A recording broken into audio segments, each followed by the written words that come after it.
working meeting to order May 7th, 2026. Gloria, will you consider? Addison Long, students, come up front and lead us. Addison Long. I pledge allegiance to the flag of the United States of America and to the republic for which it stands, one nation, under God, indivisible, with liberty and justice for all. Thank you, Addison. I appreciate it. Our vision statement is Lincoln County Schools equipping students to learn, conquer, and succeed. The mission statement of Lincoln County Schools in partnership with students, staff, parents, and the community is to equip students with the skills necessary to be lifelong, productive citizens in an ever-changing global society. Any comments on the agenda? Do I hear a motion to set the agenda? I'll make a motion. Tyler, second. Philip, vote. Gloria, Yes. Philip, Yes. Jan, Yes. Tyler, Yes. and I vote yes. First, our Gear Up presentation.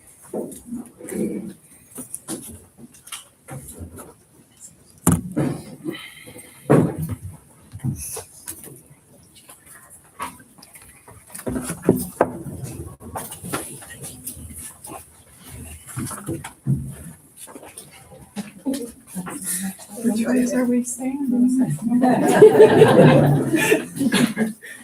Good evening. We are your Gear Up staff for Lincoln County Schools. I am Julie Lair. I am an academic interventionist. Rebecca Garcia is also an academic interventionist. And then Rebecca Renner and Brittany Parsons are both college and career navigators. We provide tutoring and academic support for students at Lincoln County High School. Our focus groups are currently 10th and 11th graders. And the subject areas that we provide tutoring in are math and reading. Our college and career navigators help our students look at possible college and career choices and facilitate all kinds of college visits. Our grant provides lots of funding. It provides funding for our salaries. They reimburse the school district for all 4 of our salaries. They provide us with an annual budget. This year, that budget was $80,000. That is for instructional use at Lincoln County High School and has provided all kinds of resources as well as services to students. In addition to our regular budget, we have supplemental funds that we have access to, and so we've put in lots of requests for those. Over $160,000 worth of money we have requested and should be hearing soon about. So it provides a lot of things for our students at the high school, and we're very blessed to get to be a part of it. Yeah, so our goals have not changed throughout the grant. We have 3 goals that all our work centers around. The first 2 are academic goals. Our main goal is to increase students' academic performance in post-secondary preparation. So we do that through tutoring. Julie and I, so what we do is also we hire peer tutors that are in the classroom and help the students while they are actually in the class. We also help them with testing, support them any way we can with that through ACT, SAT, prep, things like that. We're trying to increase students' high school graduation rate as our cohort becomes seniors next year. That's going to be very crucial. We hope that's a high rate.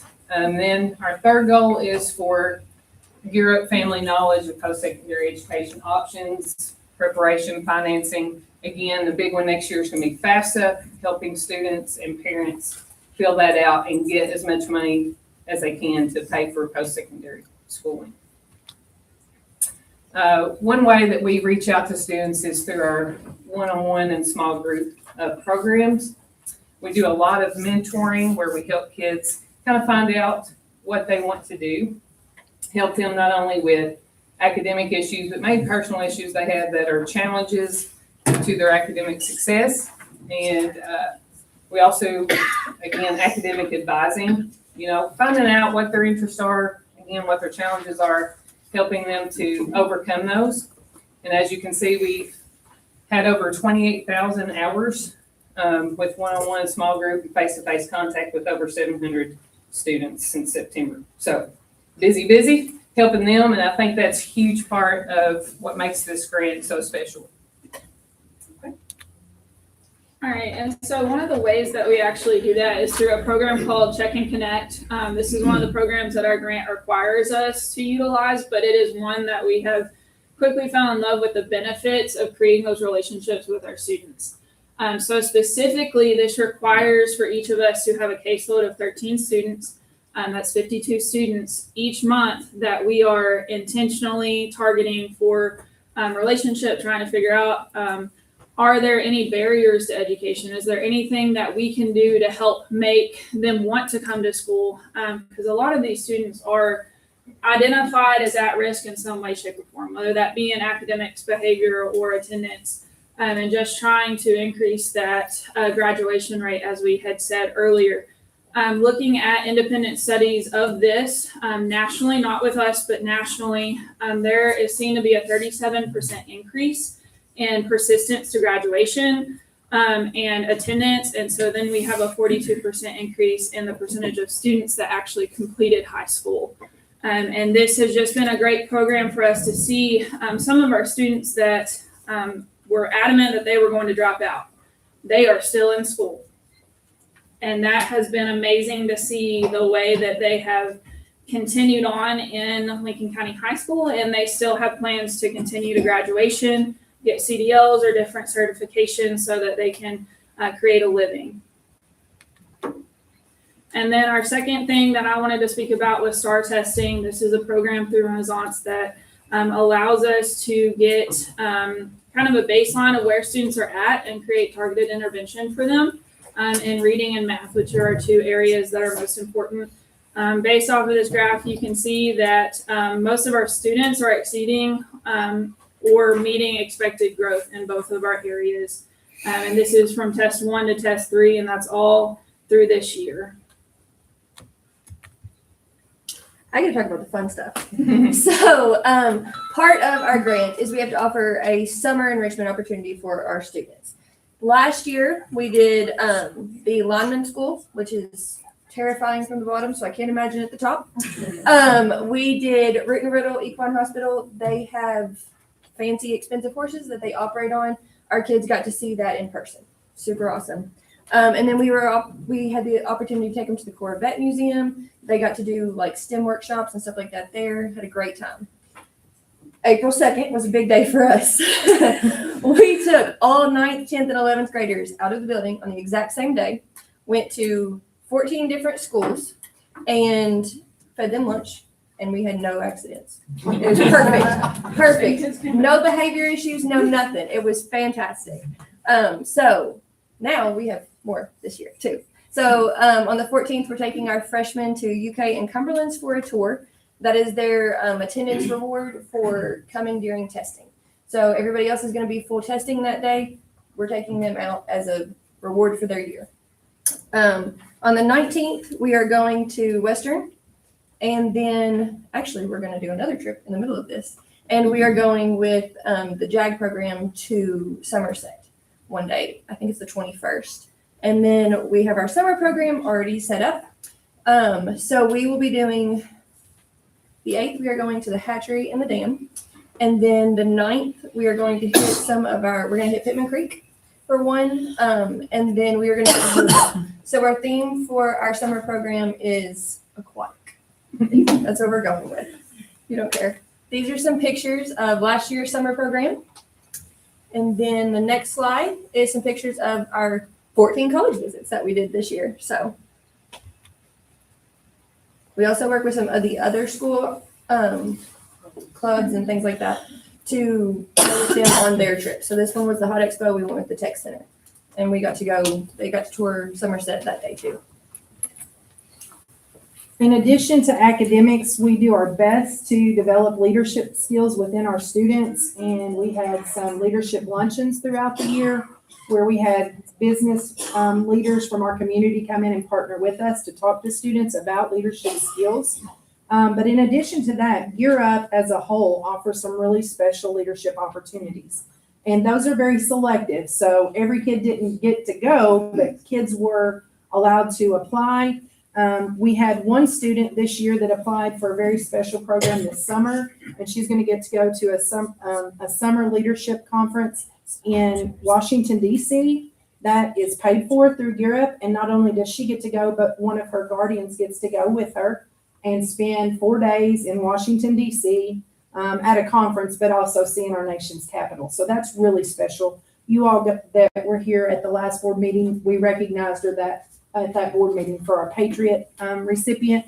And then 3 other students, Brody Baker, Ella Bratcher, and Darcy Blanton, participated in a more regional leadership conference recently. They had several Zoom meetings leading up to that conference where they discuss kind of some community issues that they see as potential barriers for why some students don't choose to stay in Lincoln County as adults. And then they got to participate in a panel at Berea College where they shared that with community leaders. So we're doing our best through the opportunities they provide to develop leadership skills and to let our kids get outside of our district and really be active and engaged in leadership opportunities. That's really all we have. If you have questions, we can answer them now, or you're welcome to reach out to us. We are all housed at Lincoln County High School, so you can reach us through email. We have a Lincoln County Europe page on Facebook where we try to promote all of the big activities we're doing, and you can follow us there. You can also reach out to us if you have questions there. Thank you all. Thank you, ladies.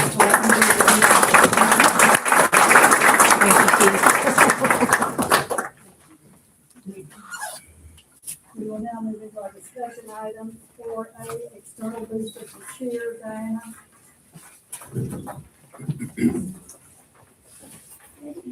Coach Olivia couldn't be here, this is how much your mom, she asked me to speak on her behalf, but she is requesting an external booster so she can spend a little less time on finances and have a little bit more flexibility with fundraisers. Any questions? 4B, Lincoln County High School renovation bid package 1 and bid package 2 project updates. Mr. Boggs.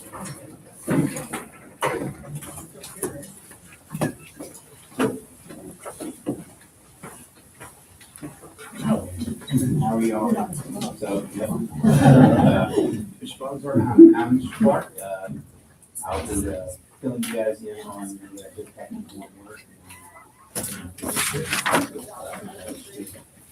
So spoke with contractors today. List of a few minor items that are outstanding.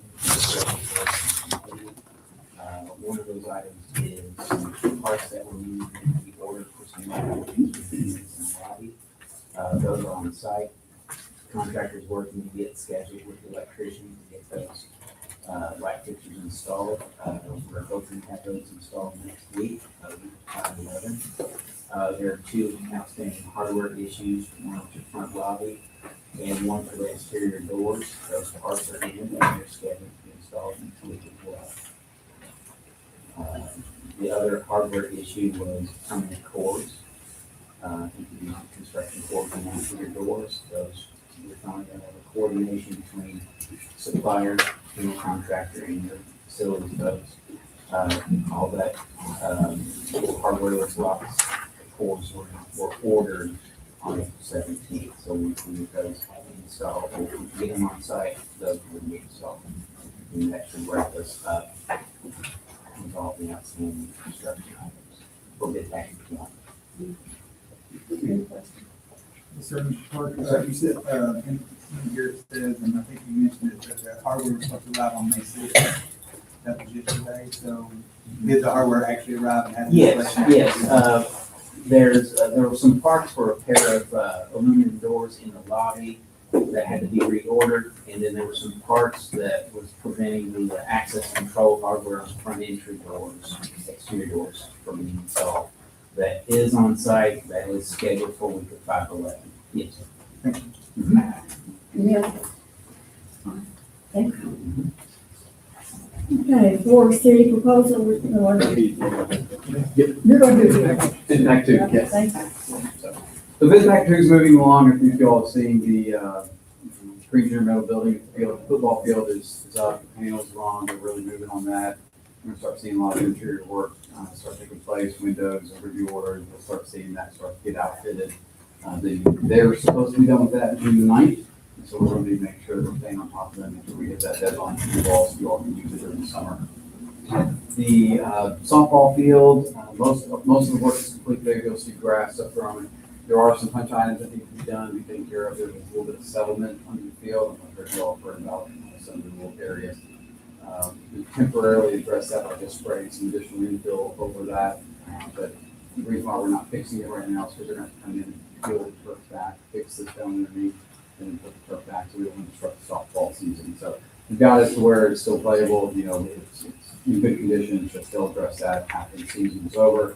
The baseball field, the field work is done. Again, some punch items that still need to be done. The buildings are getting closer and closer. We're staying on the contractor, trying to get them to move and kind of get those finished out. I do believe the modes have been set, so at least they have a bathroom they can use. I don't think the sinks are in yet. They may have just set today, so we're going to try to get time out the meeting. We'll either swing by there or we'll come down tomorrow or do a field visit and check on that. And so we're just trying to stay on them to get those finished up. And of course, the front entry, all they need to do is sand and paint the walls adjacent on the high school building, and then make sure that we can finish that out. Any questions? I have a question, and it's really directed more towards Brad Smith back there. I'm sorry for the shotgun. I know you weren't ready for this, but since we're talking about how all the different upgrades for athletic facilities are being completed and how it was done with that $7 million, can you explain to everyone the impact of what having those bathrooms at our baseball fields and softball fields does, what it allows Lincoln County to do, and how that has not been something that we've been able to do in the past? So start with the baseball field. Part of this project was put turf infield in there, and the bigger part, in terms of what you're asking, was put bathrooms. I think the school started playing baseball in the 70s. We've never had public bathrooms down there, which it does prevent you from hosting bigger events, region tournament. You can do certain things with porta johns, and honestly, that's what they've always used down there is the porta johns. So that was a big part of that project, is getting the bathrooms in, just to give the ability, as you mentioned, to do more, and quite frankly, just to modernize the facility. If you take a look, I mean, the neighboring counties around us, everyone in the last 5 years has made a big push to modernize athletic facilities. And it's very important, especially in the day and age of open borders, which we have now in Kentucky high school sports. So it's really something I think the community can be proud of. I think it's a project that's going to be, be durable throughout time for the district. Once we get that done, softball, huge upgrades there. I know we have some people in here that are parents of those teams, and it's pretty cool to be able to sit here and say we're almost to the end of the year. We've not had one rain out. Normal year, especially for softball, because of the lay of the land in that area, we would have lost 8 to 10 games by now and probably 15 to 25 practices. So it's really getting our kids on par with neighboring counties as much as anything, in terms of, if you don't practice and you can't play, it's really hard to ever get any better, quite frankly. So it's been a good project. I think being with a test, Clockfelter's done several of these, and we have some little things to finish up that we'll be working on this summer. But overall, I'm really proud of it. I think that our kids here in Lincoln County deserve what everybody else has, and I think doing these projects has really put that on par, and it's also put in a position where we're not going to have to do anything else down there for a while, which is also big. It was neglected, no fault of anyone more than anything, not had the opportunity in terms of the finances to do it. I really want to thank Mr. Mead and Mr. Storm for helping Lincoln County with that, because without their help, we would have never got that done. I'm gonna say something about the baseball field. As a fan, it keeps me from licking my finger and sticking it up and seeing which way the wind's blowing before I decide where I'm gonna sit. Most of the porta potties are not. Any other questions? Thanks, Brad. Yeah. We'll move on to 4C, proposal request for the Lincoln County High School front parking wall. So if y'all remember, I came down, I guess, I can't remember, I think it was November maybe, or December of last year, maybe it might have been January, and presented a rough concept of the front parking lot with removing that big retaining wall, flattening out the area, moving the parking off the bus loop or the front drive, creating separate parking lot, additional parking, et cetera. And so, at that time, we didn't have survey and all that stuff. So once we got all the survey, once we prepared the drawings, we sent it on to Branscom's Price, and they sent their price back, which I'm assuming you all have seen now. So base bid was at $412,000. They get you the parking lot, it's on the sidewalks up front. We had several alternates in there so that we could create kind of a shopping list if you all wanted to pick and choose what you would like to do. There were some additional parking spots. We were trying to get the base bid price down so that we could get it going if possible. And then if we could add some additional things, we're looking to do that. And we had an alternate number 2, and that was just going to add some additional sidewalks. Alternate 3 was going to be to, instead of seal coating the main drive and having patched asphalt up to it, we were in a mill and asphalt, so we have all brand new asphalt out there that will be look nice and uniform. And alternate 4 was to put the lighting in the parking lot and out front there. So came in a little bit higher than we were kind of initially doing. A lot of the breakdown information that's in there, the base total for the sidewalks and asphalt and stuff that we kind of priced was right around 300. I think our estimate was like 250 or something. There are a lot of additional costs in there. We did have some back and forth with Branscom on this, asking, we questioned some of their costs, and we were trying to get it down about $50,000. And they just, their response was our price is what our price is, that we priced it as best as we could, and so therefore they're sticking to their price. If you did everything, that would be around $528,000 project. Or if we decide to do various pieces of it, obviously that would be adjusted.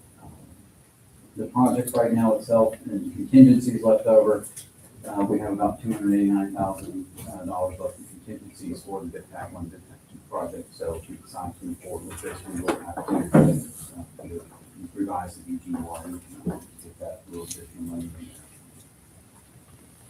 Any questions, concerns regarding, I know I've been asked this question about if we go out and bid this as a separate project.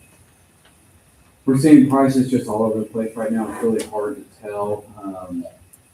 About 100,000 of roughly of this is a lot of QC markup, overhead and profit, bond, et cetera. You're going to have that if you bid it anyways. You just won't see it broken out like you do here. On this proposal request. So it's really hard to say if you'll get a better price bidding it or not. I guess it's going to come down to who bids it, who bids it, who's not. So that's, if the board likes to go that route, that's definitely something we can do for you. We can roll this into a project or however y'all would like to. If y'all need information, something that we can need some more.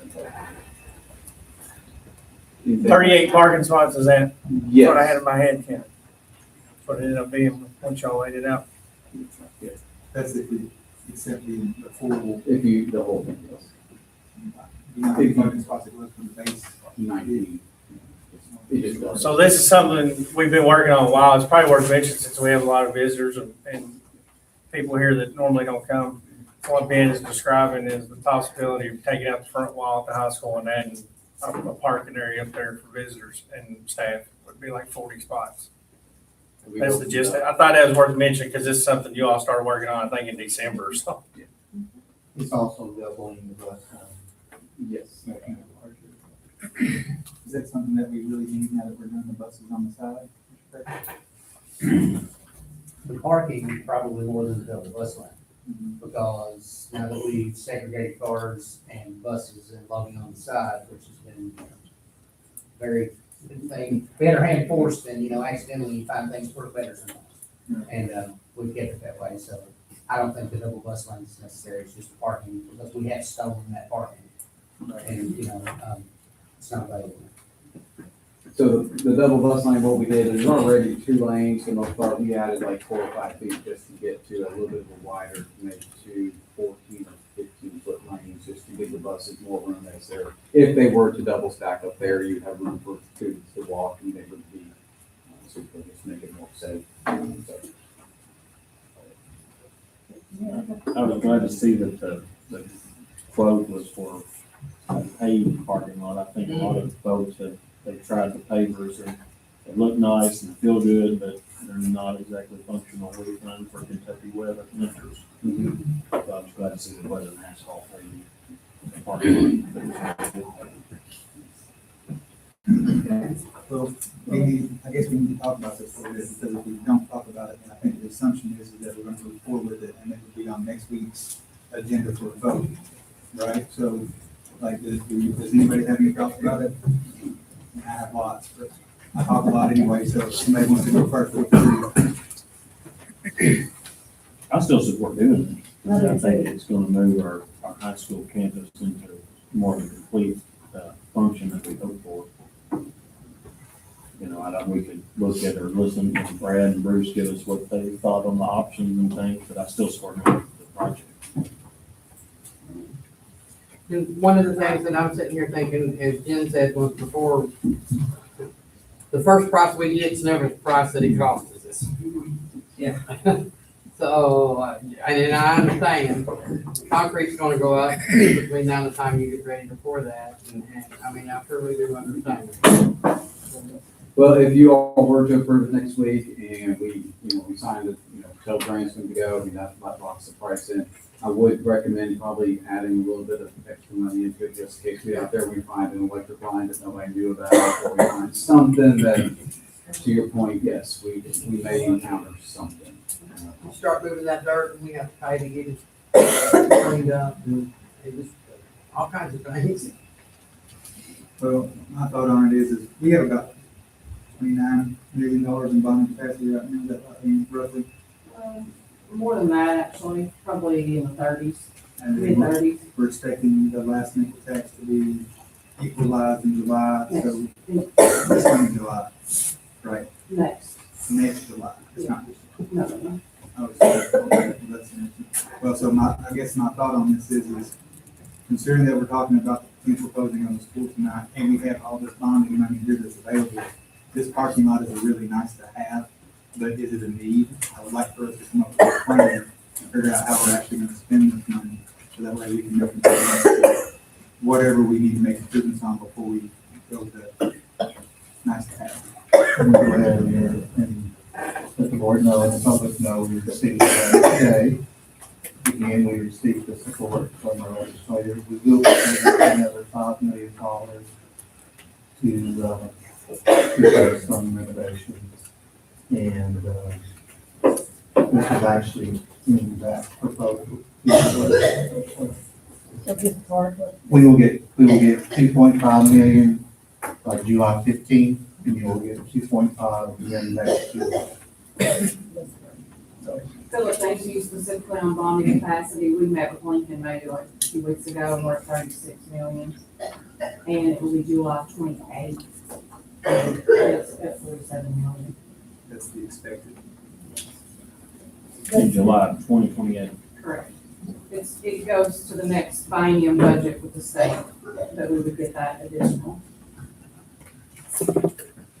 Now, did we ever get an amount on what it's going to take us to get the high school classroom? That's also. So that would be- But we will not be able to. No. We don't walk through the box office on the part of the engineers to look in to that starting that summer. So when does the first 2.5 million get? July 15th, and then again next July 15th. And this project was in the request letter. It was one of the proposed. The classroom, and we thought we would be able to maybe do something with the press box, but there's a stipulation on no athletic facility. When we get a copy of that letter? I was going to put it in, we're going to, so we will get a copy of that. Just received it today. So that brings us back to the original question of, do we want to have this on the agenda next week? Or is this something that we're going to punt until we have a further discussion about how we want to take this? If it's in that proposal, then it would be. If we have to use that money for, we have to. Actually, they put this was in the proposal for them as a protection. We put in our classrooms, the front entrance, and then the press box, but we will not be able to do the press box. That going to be because they get stipulated, they just have to. But if it's in that proposal, then we're expected to use it for that. Personally, I would just like to see the full plan instead of spending it out $500,000 at a time. Let's sit down and come up with a plan on how we're gonna spend the money. But it's already in the proposal. Have you seen the proposal yet? No, but it wasn't get the proposal. That's exactly what I thought, that's my point. I'm not gonna just take it on paper, we've got $3.5 million coming on July, and we already know how we're gonna spend it, if we're the ones that are voting on it. I'll share, we will put the letter in the stuff, For the next. next meeting, and then what was sent to the legislature. And you said there's, how much is left in from the project now? So, for my quick math and everything, if you went all in and did the whole thing, with the contingencies, subtract that out, you would need to add roughly $240,000 to the bid package, two project, cover that, and we recommend it for. How long is this pricing good for? These prices are usually good for a month or two. I know they submitted this back in early April. We had a lot of back and forth with them, so I would say we tell them tomorrow that they're thinking of, I don't think there'll be any issue with that. What would this move our final completion date for this? So this would push, now, so I clarified to Branson that this would not affect any of the other work that's currently going on. All that has to hit the June 9th date. This work would extend, I think they said 60 days, so it should take us into, if they start mid-May, probably take us to mid-July. Should try to get, hopefully get done before school starts. I think that would be the goal. Can we go ahead and put it on the agenda to vote on next time and inform Philip of everything he needs to know between now and next week? Well, I think we all get a copy of the letter. It'll be in the packet. Yeah, it'll be in the. If we're gonna do this big construction, I want it done over the summer. Yeah. Yeah, and I don't want it played out. And the buses took up a whole parking lot. And maybe, if the district wants to put in there exactly, if they want, are you wanting the full thing, or are there certain things that you don't want, or, aren't necessary? My recommendation, if you all choose to do it, do it all. Do it all. It's gonna add some sidewalks, it's a safety problem over by the tech center, there's no sidewalks to connect to where they park now. It's always been a nightmare. There's some different things like that you'll see in your paperwork there that. Drive a school bus around that curve and you see what a nightmare it is. One other thing that was in that proposal, Bruce, that, it's probably worth mentioning because it kind of coincides with this is resurfacing, parking areas out the high school, which if any of y'all drove out there, it's pretty bad, so. Okay. Sorry about running you through the ring. It's all right. You got that right. 4D, change order number 5 for Lincoln County High School reversion bid package 2. Do you have any questions on it? I think change order 5 is the $29,000 one, is that correct? So that is we came back, I guess it was 2 months ago, or last board meeting. We had the soft soils underneath the field house, the football field, and we allocated, or we just say not to exceed 40,000. The work came in at 31, and we had a little bit of credit for something else that we didn't have to do. And so it ended up being about $29,000 for that. 4E, change order number 6 for the Lincoln County High School renovation bid package 2. And so I'm gonna be honest with you, I don't know what that one is. That's the weather days, man. The 15, okay, I'm sorry, yes.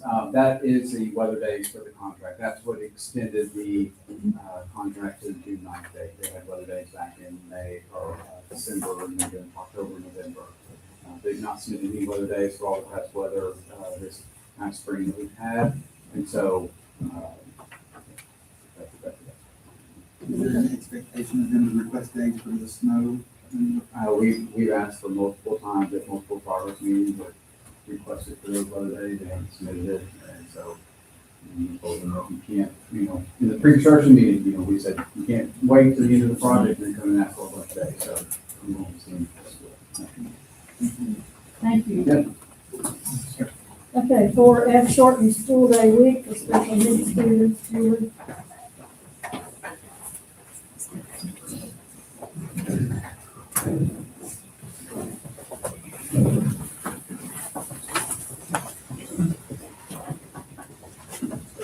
We had one student requesting shorter school week, attending 3 days a week as recommended by the physician and seeking. Any questions? For this student in particular, just because it came up the way it did, because they're attending school 3 days a week, are they considered virtual the other 2 days? Or is that just non-school days? I was just curious how it worked. Yeah. Thank you.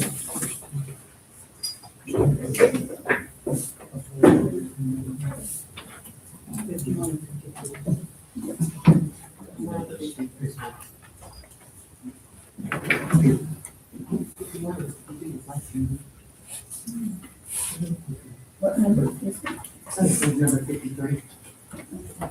Okay. So we just have one. Okay. Thanks, Kira. 4G, board policy 03.28, evaluation.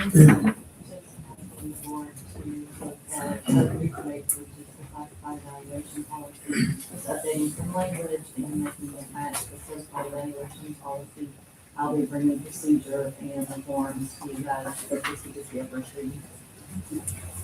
Okay. 4H, early childhood contracts and subscriptions, Kim. One thing I have a trouble with this, program is to do for the transactions and contract and subscriptions. The performance standards that were posted address assisting members who will help you students, including screening and assessments, collecting and analyzing data, as well as providing professional development for staff. Attached testimonies over that you all have in the package that talks about the providers and the subscriptions that are required to meet those requirements. And then funding will be through the HIPSAR federal grant.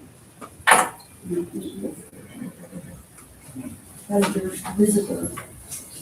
Have a good time. Well, hopefully we'll see that. I think we did it really well. Good. Thank you. For I-ready purchase, Chad.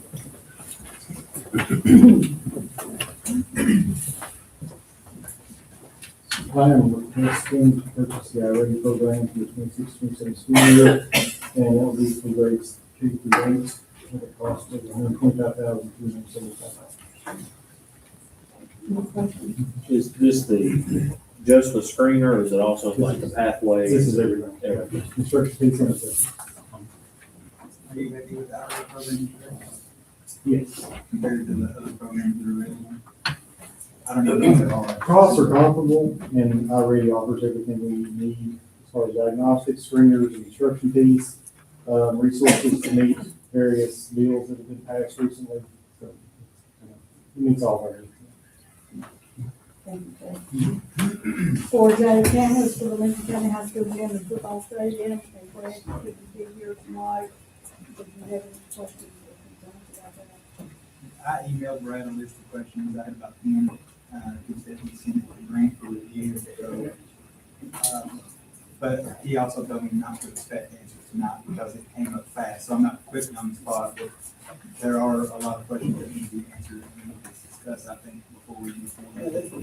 Yeah, I can read that. Colleen read over the agreement. I thought she could answer the question.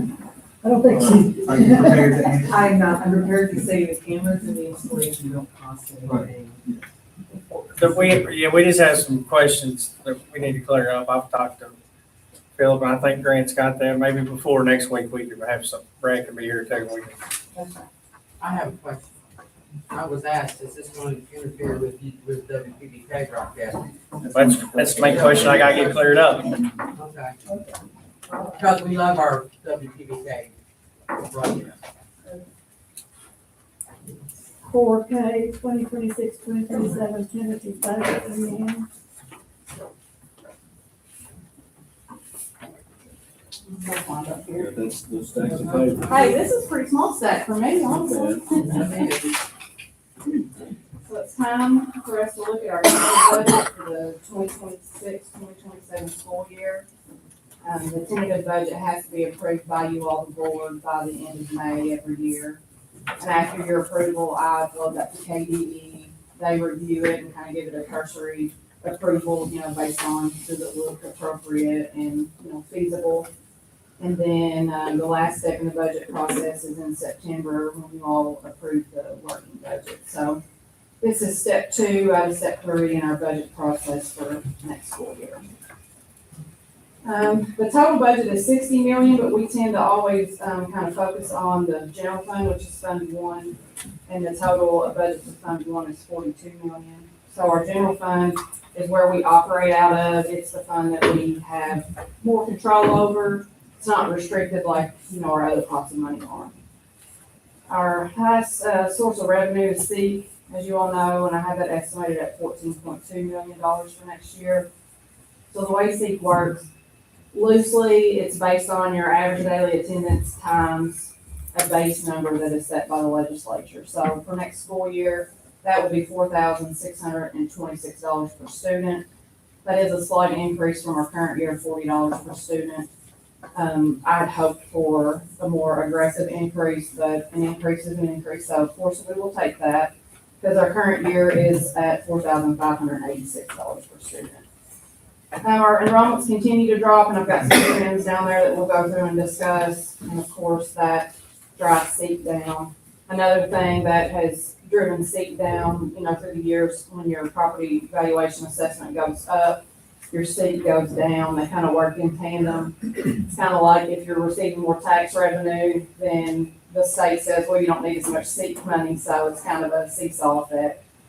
The decrease in enrollment is not unique to Lincoln County. It's across the state, across the nation. School districts, by and large, are seeing decreased enrollments. So I've got there, I've got information back. I went back to the 2011-2012 school year. If you look, our attendance in that year, our SEEK was based on 3,606 students. Our current year is based on 2,797 students. That's a decrease of 809 students in that time period. Now, back in 2011, we received $3,903 per student. That number has gone up, obviously, but our decrease in enrollment has been so significant that the increase per student has not offset that. So back in 2011 and 12, we received $18.3 million. And like I said, for next year, I have us projected at $14.2 million. If you look, there are some years I marked with asterisks. Those are, and they're in italic. Those were COVID years, so you can kind of throw them out. KDE, the state, they finagled with how SEEK was calculated during those years because schools weren't in session or they were virtual. So they kind of redid how they calculated SEEK for those years. So don't look at those years. They'll kind of throw you off. But you can obviously see the decrease from year to year. So if you compare 2011 and 12 to our current year, we are receiving $2.3 million less. If you take the attendance from 2011 and apply the current day SEEK rate, we are actually down about $4.7 million. So obviously a big hit. That keeps continuing, every year. 4.7 million over how long did you say? From 2011 to 2012, yeah. So SEEK we were getting a lot less per student then, but we were making a lot more, bringing in a lot more money because of our student numbers. You think you said this before, over 10 years, was it 1,000 students? I think you went back about 15, 20 years and about 1,000 kids.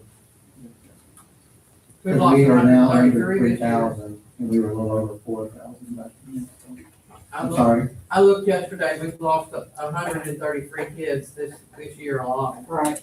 So if you look at that table I have on there, prior to COVID, we were losing maybe 50, 60 kids a year. Since COVID, we're losing about 200 kids a year. So, And I had spoken to Bruce and Mr. Beeler this week about, trying to, to see where exactly the students are going. I know with open borders, that's a little bit different now, trying to track that. But do we know, is there any kind of generalization of where these students are going as far as, virtual, homeschool, like, just an idea? I mean, your homeschool, once that regulation passed, districts no longer do non-resident contracts with each other, so there's really no way of kind of knowing where they're all going. And I think there was some trend that started, but the COVID year, that's when we really saw the numbers increase in homeschool. Part of that could be the population of that age group decreasing as well. And do you see your larger districts like Fayette, Jefferson, they are still seeing some growth? And so you see them building about every year. So you do have that mobility still. So a lot of different factors. It's just a big number. Yeah, It's, it is. it's just, When a student disenrolls for our district, do the parents of that child receive a survey or questionnaire, or are they asked why they're disenrolling? Usually when a student leaves for whatever reason, we'll get a record request if they go to homeschool, which they have to establish that with the district. Sometimes we're yet to do some kind of a little research if they go out to another state. Sometimes those states may not request records. And, our folks do a pretty good job of tracking folks down, because if you cannot locate and verify enrollment somewhere, then that student is considered a dropout for the district. So we really push to try to find everyone and get a code that we're not going to have to send to the dropout. Mr. Smith, can I say something? Yes, sir. I think we have to be, and I know it's being nitpicky, but not focus on loss. Because it's not necessarily that we're losing 200, because that means we had them and they left. It's a decrease. I think the decrease, Ms. Killen hit the nail on the head. A lot of it is, you just look at the people that are moving in and buying property here. I think who we're hiring, I've hired a couple people from New Jersey, that have no connection to here, no family to here. They don't have little kids that are enrolling in school. Our properties, they can get so much more here in Lincoln County than they can in a lot of these other states. That we don't have people moving in with families, they're moving in and buying the land. And, I mean, that's some of it. So it's not all a loss, it's just less enrollment from year to year. Also, the increase in homeschool is a national trend. I think that's important to note. Not just our district. If you look across the state, any rural areas decrease. And anyway, and that really did start festering during COVID and right after that. Where we can see some development is over on 127. I know there is a proposal for development up here behind Stanford Elementary, several homes. So, those are things that we should. We're gaining a lot of homage. County's gaining a lot of homage. I think that's what we're waiting for. So, Some of those Amish students are attending our schools, though. There are a couple of Amish children that are enrolled in public Yes, schools. I know that for a fact. I don't know about any other schools, but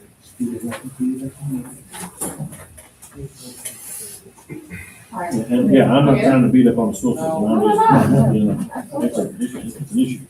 So I guess what I'm stressing is we hope after COVID to see maybe an uptick or stabilization on that, for finance sake, if nothing else. But we're not seeing that, and don't expect to see that, kind of continuing forward. So that kind of sets the positive tone for my budget. Also, there's kind of a tendency to think, well, if we're educating fewer students, then we don't need as much money to run the district. But the fact of the matter is, a large part of our expenses are fixed. So, whether you have 20 students in a school building or 200 students in a school building, you still have to pay the utility bill to keep the lights on, to keep it heated. You still have to pay a principal their salary regardless of how many students are in school. I mean, buses still cost, however much money, maintenance supplies still cost, however much. We still gotta keep our schools, kept up. There are so many things that don't decrease in cost just because our numbers are going down. So it's something we have to be cognizant of.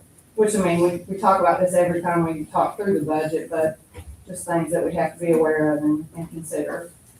The next thing we always talk about our budget is our contingency. So our contingency for next year is budgeted at $4.1 million, which is 13%. KDE mandates that we have a 2% contingency. And so obviously we're well above that. That is a good number.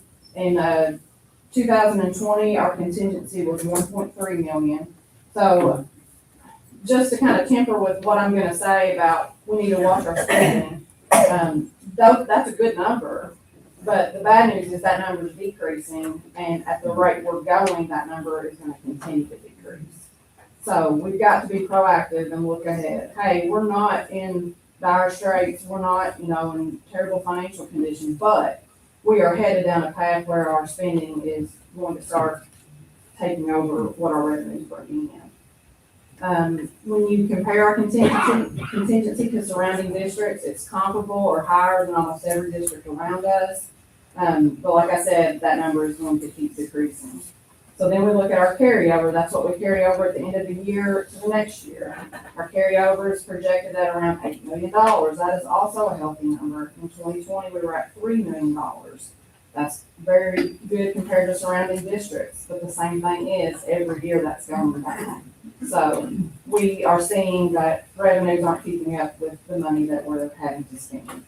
Do you know, I mean, I know it's hard to have an idea about that, but do you know, like, a certain year where if the trend continues, this is when things would get very.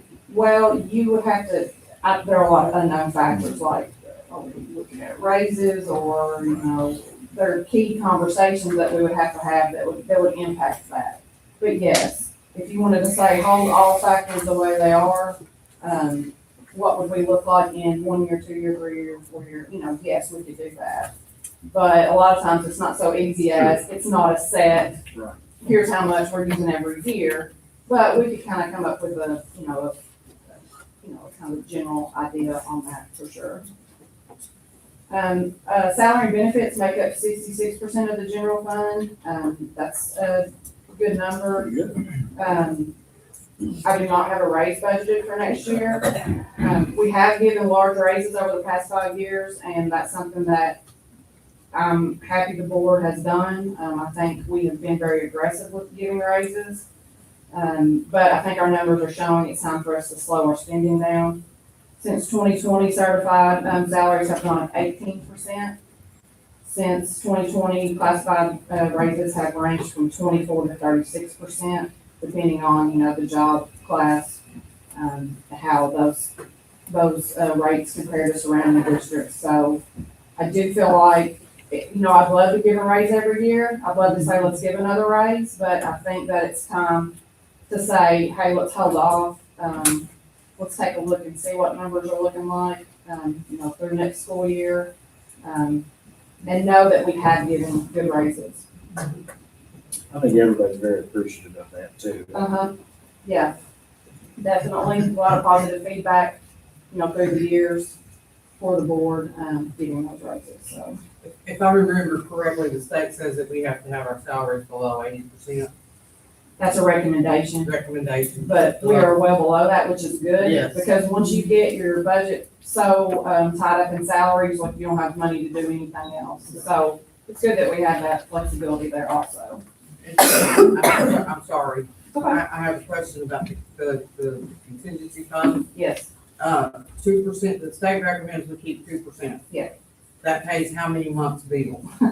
not much. I mean, What I'm honestly, thinking,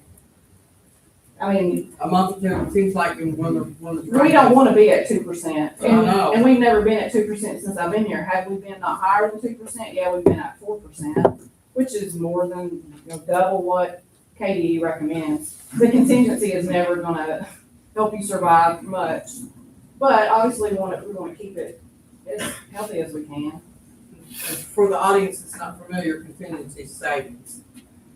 It's like a saving, emergency fund that we have to keep that. They call it contingency. Thank you. Do I remember correctly that when we were talking about the taxes, that every year when we take the compensating rate, that generates roughly $300,000 No. that we use for raises? The compensating rate gives us the same amount of revenue as what you brought in the year before. Okay. Compensating gives you, it's supposed to be kind of like a break even. If you take the compensating rate, it's gonna give you roughly the same amount of revenues you brought in the year before. Now, a lot of times when it's a complicated formula, when the state sends it, it is an increase from the previous year, but it's not a significant increase. So we usually look at the 4% increase so that we can bring in some extra money to help toward a raise. Is that around between 250 to 300,000? Yes. Okay. Mhm. So typically, the 4% increase brings in, I would say, between $300,000 and $400,000 more in revenue a year for us. Can we not look at taking some of that $8 million carryover and use $300,000 to $400,000 of that for a raise this year? I know we gotta cut down on our spending and stuff, but we're not investing in our staff. Here's the thing, if you give a raise and it costs $400,000 this year, it costs $400,000 next year and the next year and the next year. And really at this time, it's just something that I would not prefer to do.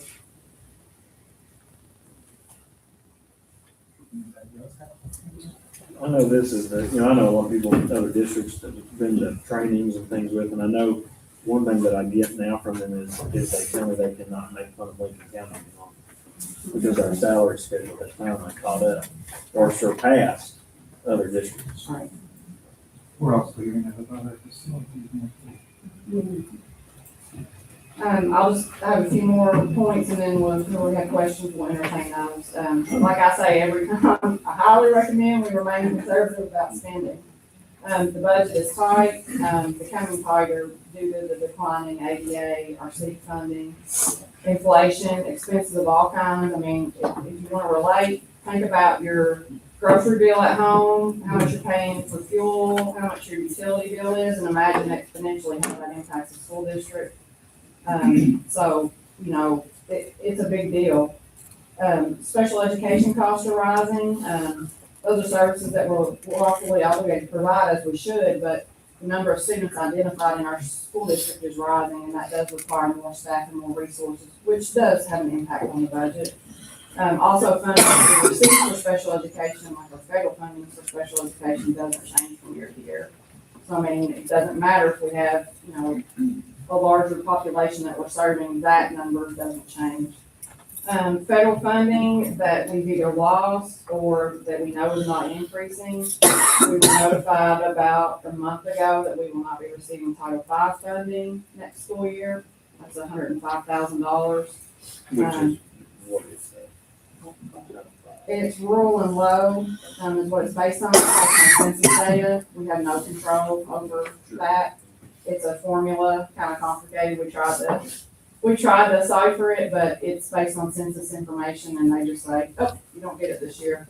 So this is the first time I remember us not, it's the first time since I've been here we've not received that. I know our migrant funding is going down. Betty she just came to me this week and said, my budget's gonna have to get, really decreased, for next year. Those are just a couple that I've heard of for next year. We don't know everything about next year, so it's just something to, be aware of. Of course, repairs on aging buildings, infrastructure is a strain on the budget. Contrary to popular belief, we have a low tax rate compared to surrounding districts, which I'll lay that out here in a minute. Our self-pay nickel, which I'm tickled we did. I'm glad we did that. It's really gonna pay off for our district, but when we did that, we went into it knowing it was gonna have an impact on us for 2 to 4 years, so we're still in the midst of that. I also know that our bus fleet, will need to purchase more buses than usual in some coming years just because the bus is aging out. Mr. Prager's been projecting, we need this many buses in so many years, and so I know that's coming down the road. We've kind of mapped out, we're gonna have to make some big expenditures. I mean, our fleet's in great shape and we plan to keep it that way, but we have a schedule that we kind of follow to keep our buses where we need to be. Yeah, absolutely. So I've got the tax rates there for you. I'll just read through the tax rates that were levied in last year, but we haven't set them yet for this year. Daniels tax rate, is 91.8. Bergen, keep in mind ours is 49.9. Bergen is 81.8. Somerset is 75.9. Mercer's rate is 70.5. Jessamine is 67.8. Boyle is 66.8. Garrett is 62.5. Science Hill is 56.4. Then you've got us at 49.9. Pulaski's right there with us at 48. Casey's at 47, and then Rockcastle is at 43. So our ability to collect revenue is limited in a couple different ways, and our tax rate is one of those ways that kind of holds us back from being able to compare to, the budgets for surrounding districts. Something else I want to address, we do have restricted funds in our budget. So we have certain funds that we can only spend on certain things. For instance, we get money every year that we can only spend on construction or renovation or improvement. So, the general public a lot of times says, oh, I see all the work that's going on at the high school. Oh, we've got a turf field, but we can't give a raise. Well, it's because the money we are using on our building improvements is restricted. We cannot use those funds on staff raises. We can't use those funds to do, general fund type things. So it's just something to keep in mind. I know that people a lot of times say, well, I see the school district doing this, why can't they spend it on this? Well, it's the law, we just can't. So, a lot of the times the facilities improvements that you see, that money does not come out of the general fund. It's very restricted. A lot of times it has to follow maybe what's on the facility plan, but it can't be used for just our everyday operating expenses. So in conclusion, our projections show that our revenue is not keeping pace with our operating expenses, and so we're gonna have to start being more conservative going forward, even though we have been.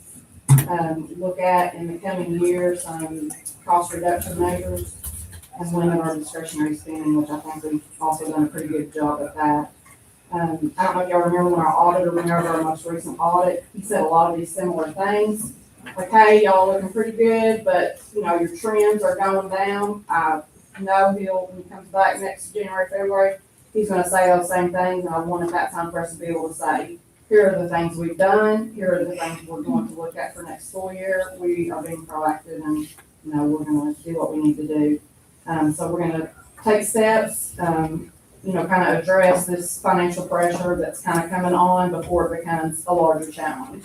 Before it becomes something that we can't correct, and kind of protect our financial stability. There's a breakdown there of the revenues, real general broad categories of where our funds come from, and then of course the expenses also. So you guys can take a look at that, and then if you have questions before next week or whenever, just let me know. I'll do whatever I can. Do you have a number, just from thinking about it and knowing it, is there a number in your head that you think I would like to see spending decrease by this amount? And you don't, if don't answer it. Let me come up with that before next year instead of just kind of shooting from the hip. I have an idea on a number, but I'd like to put it on paper and show you all exactly where I developed that number from. So I'll have that. Helps us too, just. Yeah, absolutely. I'll get that out to you all. Thank you for answering all this. Yeah. Anything else? Lean as a pro. How about that? You're bulletproof. For L contract for health services. Yes, our current contract for health services is with the Cumberland Family Medical Center. And I'm just asking that we approve a one-year contract extension with them for the 26-27 school year under the same terms as the current year. So how it works, the district pays 30% of the nurses' salaries, and the Cumberland Family Medical Center pays 70%. So that's a pretty good deal. Obviously, they're billing for services and receiving revenue to help them fund that amount. For 9 nurses next school year, we would be expected to pay around $139,000. That includes a nurse at every school. There are 2 at McGuffey. There's one at McGuffey and one in the main building at the 6th grade. I'm sorry. There's one at McGuffey and one at the main building at the middle school. And then Head Start is required to have a nurse also, which they do at Stanford Elementary. This includes medical services, behavioral health, dental at the high school, and new next year will be at optometry services, so. Any questions? For in, excuse me, for in principals combining budget. So every school, every principal has prepared a budget which lists all of their budget information at their school, each activity account. And it comes to me by May the 1st, and then it has to be approved by the board by the end of May. So I'm just asking that you approve the combined budget for each school. You should have one there for each board over. Okay. For in audit contract, Leanne. So audit contracts and engagement letter for the current school year we're in, so for the audit, we will have them in this school year, that's due to KDE vote in May. So I'm asking the board to accept the auditor contract from Montgomery and Company, the LLC, to perform the audit, and that will be $22,500. This is an increase of $1,000 from last year. There are a lot more requirements, GASB requirements, that's the Governmental Accounting Standards Board, so a lot more things that the auditor has to do now. So there is an increase of $1,000, but we're still well below the state average. When you throw out Fayette and Jefferson, I think our average is around $28,000, so. No questions. For insurance. So all I currently have is a workers' comp quote, for next year with Keeney, and that is $136,576.93.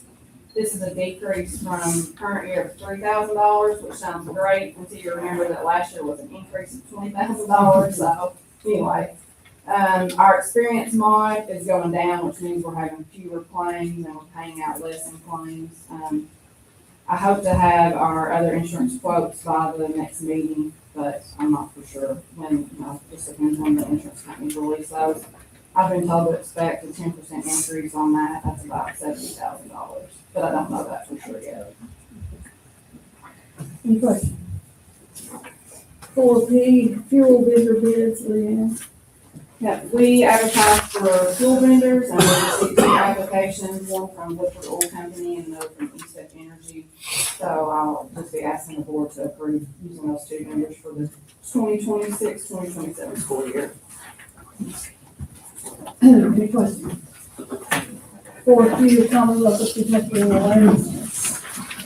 Yes, Kentucky, the state of Kentucky has notified us that they want to enter into an MOA with the Lincoln County Board of Education for the services of James Carrier as an educational recovery leader, Chris Murray as an educational recovery leader, and Debbie Sims Bustle as an educational recovery leader. I have sent, so how this works, they send information to us, I send it back to the state, and then they send a contract. I don't have those contracts back in hand yet, but I expect them any day, so hopefully I'll have those by next Thursday. But there really won't be anything changing other than they'll just have the legal document to see. Basically, what this is we pay their salary and they pay us back. Yes, and we received an indirect cost, we received a little bit more to kind of, because of like my time for processing the payroll's time for processing the payroll and all that, so. Can you elaborate on what a educational recovery leader is? I mean, I know that they go into the state, like the state tells them where to go, and they work with the struggling schools to improve, but that's about all I know. Okay, there you And if we didn't approve this, we would have to find positions here. go. Correct, that's my understanding. Any other questions? All right, I think I'm done. Thank you. For our board policy 0543, use of school facilities and equipment hiring. This is the policy we talked a little bit about last month to help our community members, since they don't get emails saying when board agenda items are due. What I did was ask them everywhere that it said to be submitted to the Board of Education, I have it submitted to the superintendent. Process will stay the same as far as principals signing off on facility requests first. And if they approve it, it'll come here. And that's specifically so we can check and make sure that the insurance is right, that it's that certificate of insurance, and we'll keep those on file, a copy here. the request, in the insurance here. So that we have those, and it will just kind of make that easier on community, to get these facility requests approved. Any questions? Can we add in a line that just says, if there are any facility requests that are denied, that the Board of Education be notified that it was denied and the reason why, just so that we can be prepared to answer any questions should that happen? Yeah, we can absolutely make that point also. I like it, with reminding it that the superintendent handled it and it's easier on the community, but just on the off chance that something is denied, I'd like to think about it.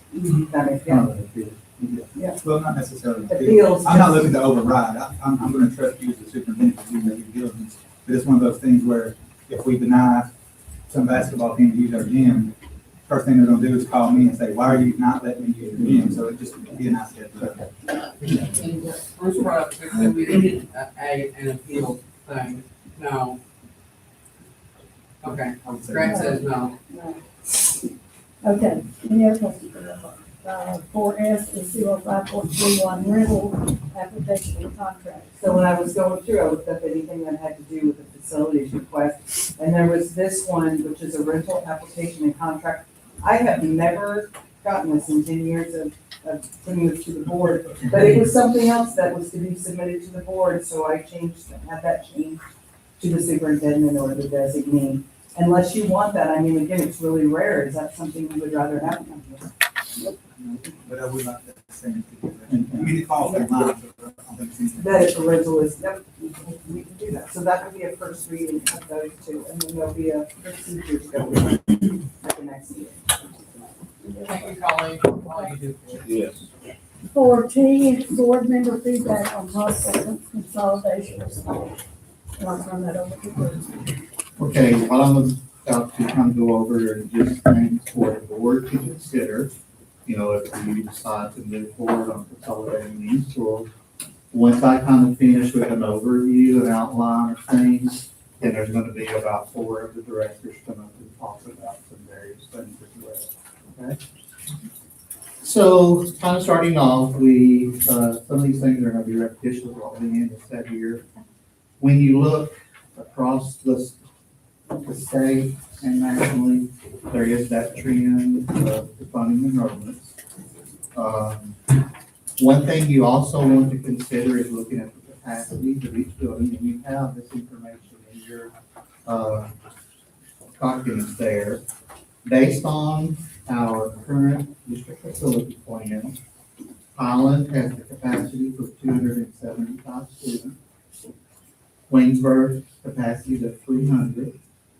Stanford at 800, and Proud Orchard at 375. Some of the things you also want to consider is kind of looking at the financial analysis of things. What's it cost to maintain? What are the facility needs? Look at all the operational costs. That includes staffing, all the utilities.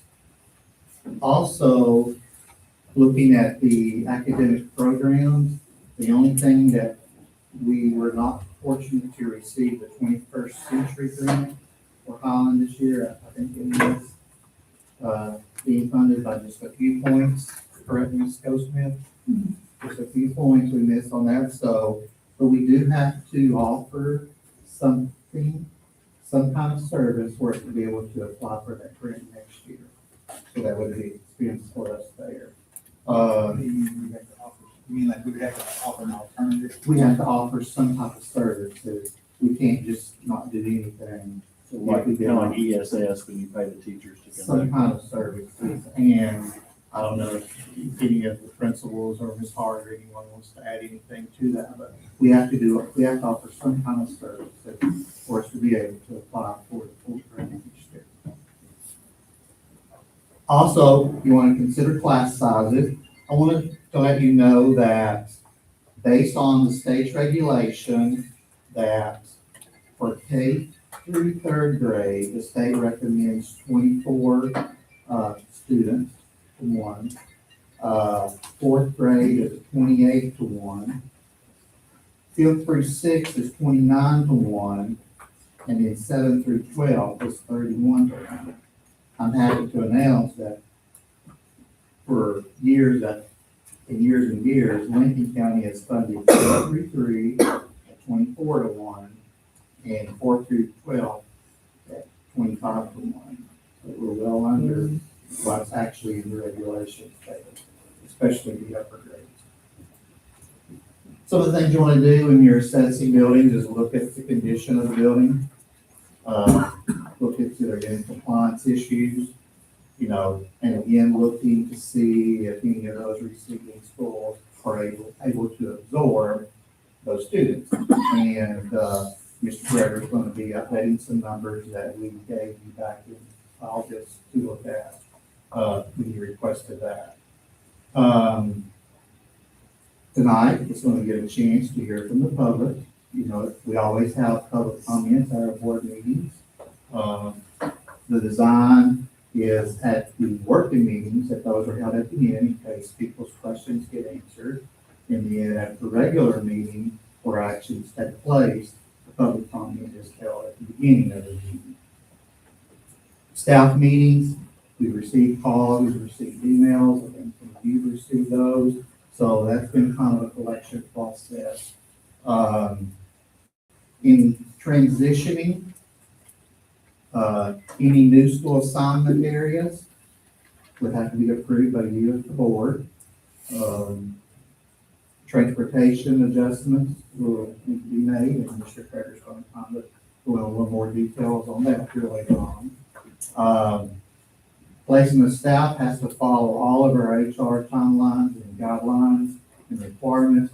I mean, certification has to be taken into consideration. Student needs have to be taken into consideration.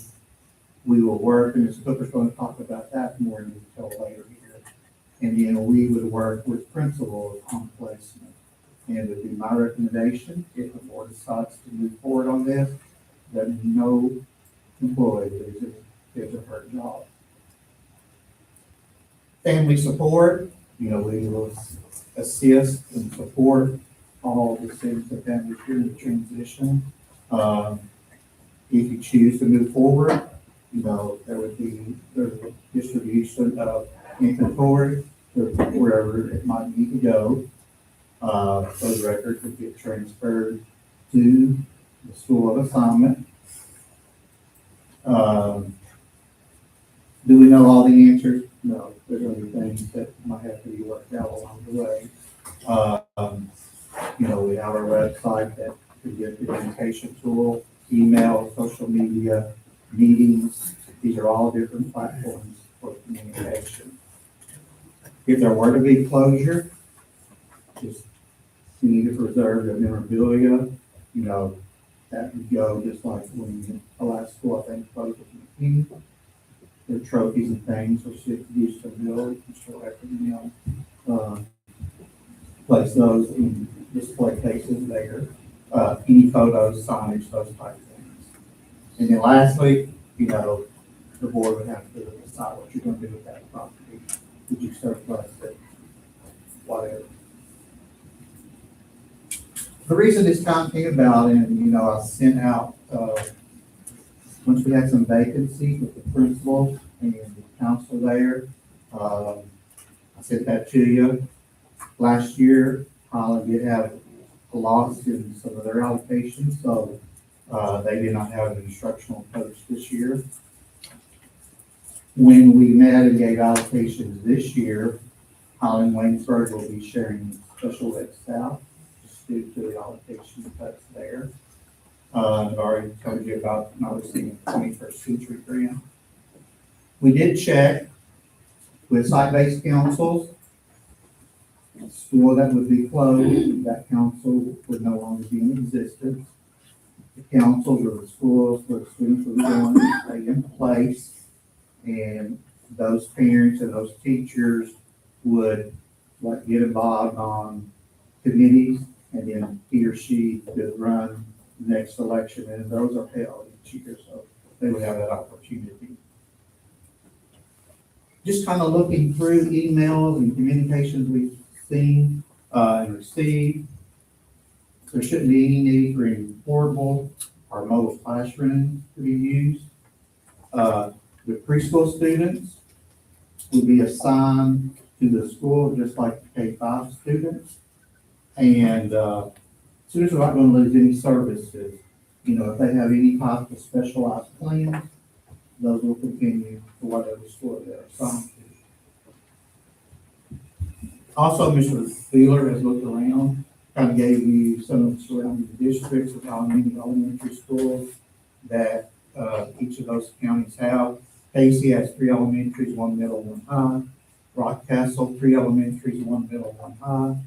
Garrett County, 3 elementaries, 1 middle, 1 high. Boyle, 3 elementaries, 1 middle, 1 high. Danville, 2 elementaries, 1 middle, 1 high. And Somerset, 1 middle, 1 elementary, and 1 high school. So I'm gonna ask Leanne if she will come and present the finance information for you.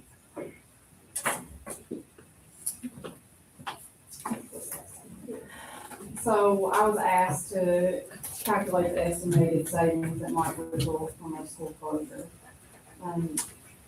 I first looked at salaries, positions that would not be duplicated, the principal salary and benefits, counselor, a bookkeeper, an attendance clerk. We have an estimate of a cook, a decrease of a cook, 2 custodians, potentially 1 bus driver. And so that estimated savings came to a little over $350,000 per year. Then I looked at utilities, just grabbed a few expenses there. Should, the board vote to surplus the building, what would the savings in utilities be? Estimated cost of nursing services provided at Highland is around $16,000 a year. Estimated cost of an SRO for Highland is $52,000. Estimated insurance savings, so if the building was surplus and it came off of our listing of property on our insurance policy. And then we just looked at an estimated curriculum cost savings. So some of the things, like for instance, you pay for a site license. So even though you might have the same amount of students, if you have them in more schools, and you're having to pay like a site license for those. And so Mr. Davis kind of went through and gave me a figure of around $15,000 on that. So I have a rough figure of $515,000, let's say, a year. There are things that aren't in there. I did not include repairs and maintenance that a school building would receive in a typical year. Of course, you got things like copiers, food service. You have more efficiency with, food and waste, ordering for a larger number of students. As Bruce mentioned, the after-school service that we would probably have to provide at Highland if we were looking to apply for the 21st Century Grant the following year. So just kind of a rough figure, just to kind of give you a ballpark idea. So Brad's gonna talk to you about the facility.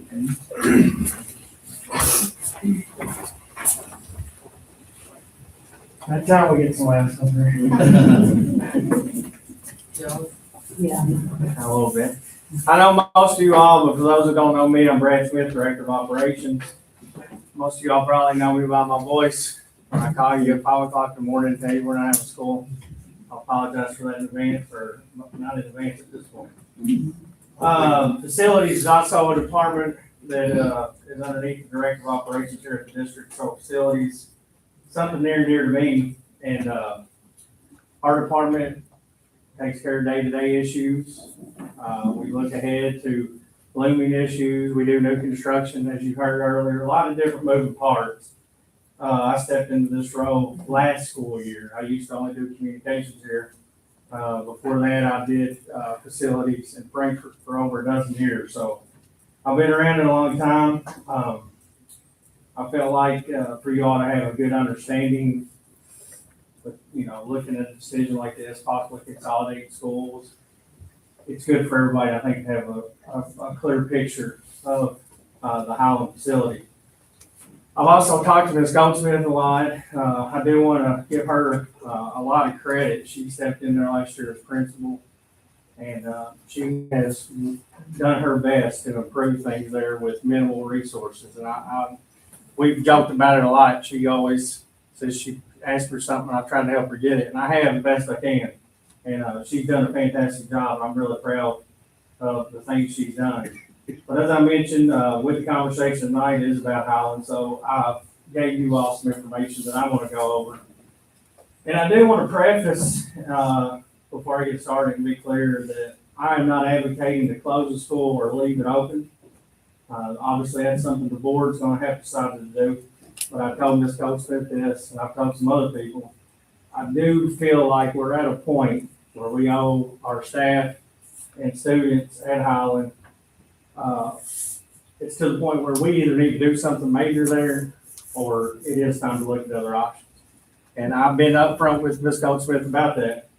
And the reason I say that, in evaluating the facility over the last few months, you're gonna hear the things that are looming out there, some immediate needs, some things that doesn't have to be done overnight, but if you're going to keep our staff and students in there, they deserve the same things, as you heard me say earlier, that everyone else in the district has. So we'll get into it here. Highland was built in 1959, and the last renovation was 1999, and that's from our district facility plan. That information comes from there.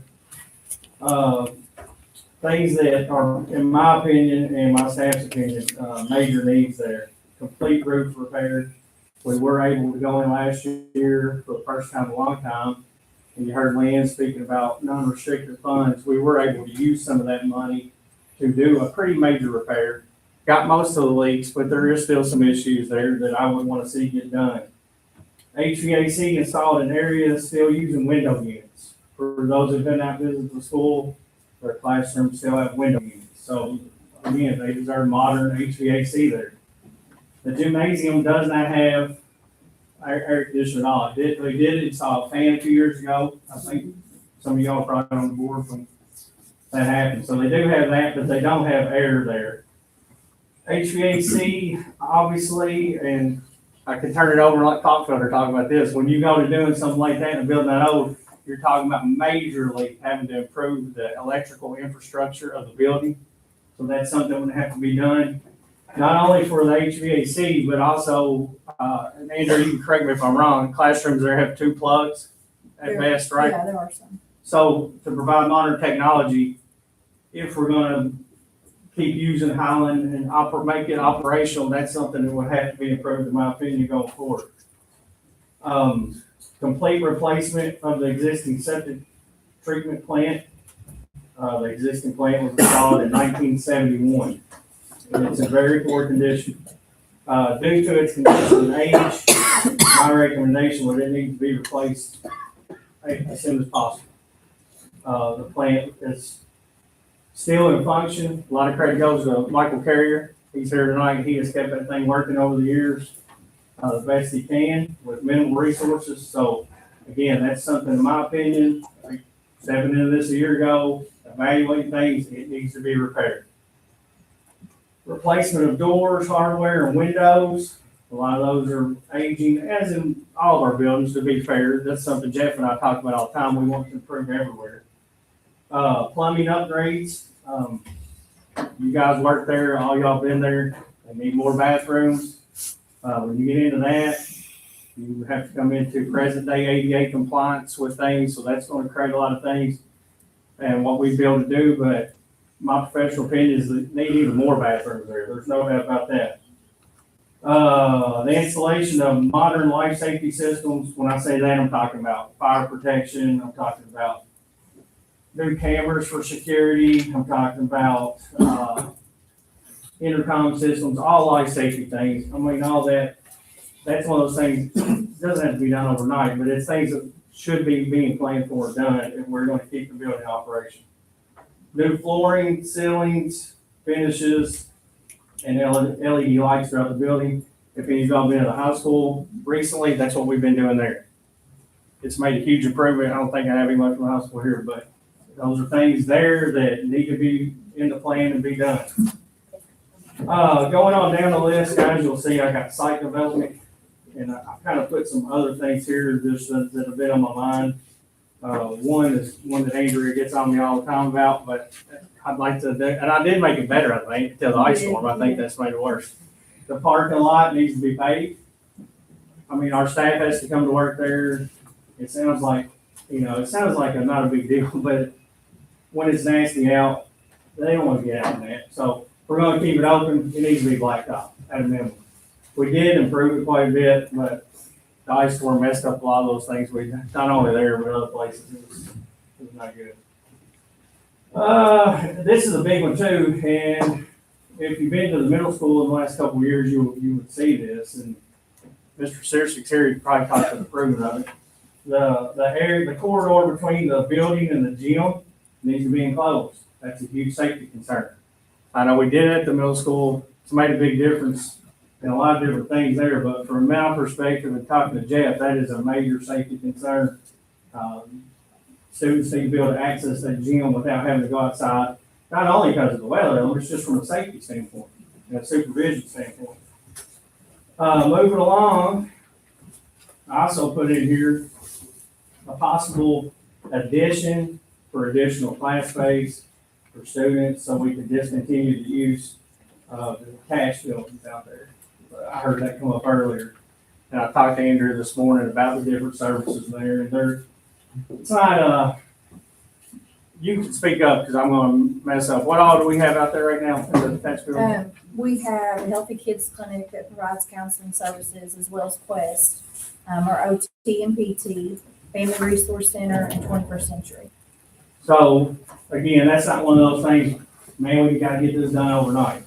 But looking forward, and that's the thing with facilities, it's not, and no fault to anyone, because a lot of it has to do with the ability to do things. And that, when you're speaking of facilities, especially with government agency, it comes down to funding. And until recently, there was not the funding to do a lot of these things. The bad part of that is it went several years of neglect and not thinking forward and planning to do things. So to me, long-term, if you're going to keep Highland operational, my recommendation would be to come up with a way for some sort of addition to keep those kids from having to go outside to those buildings.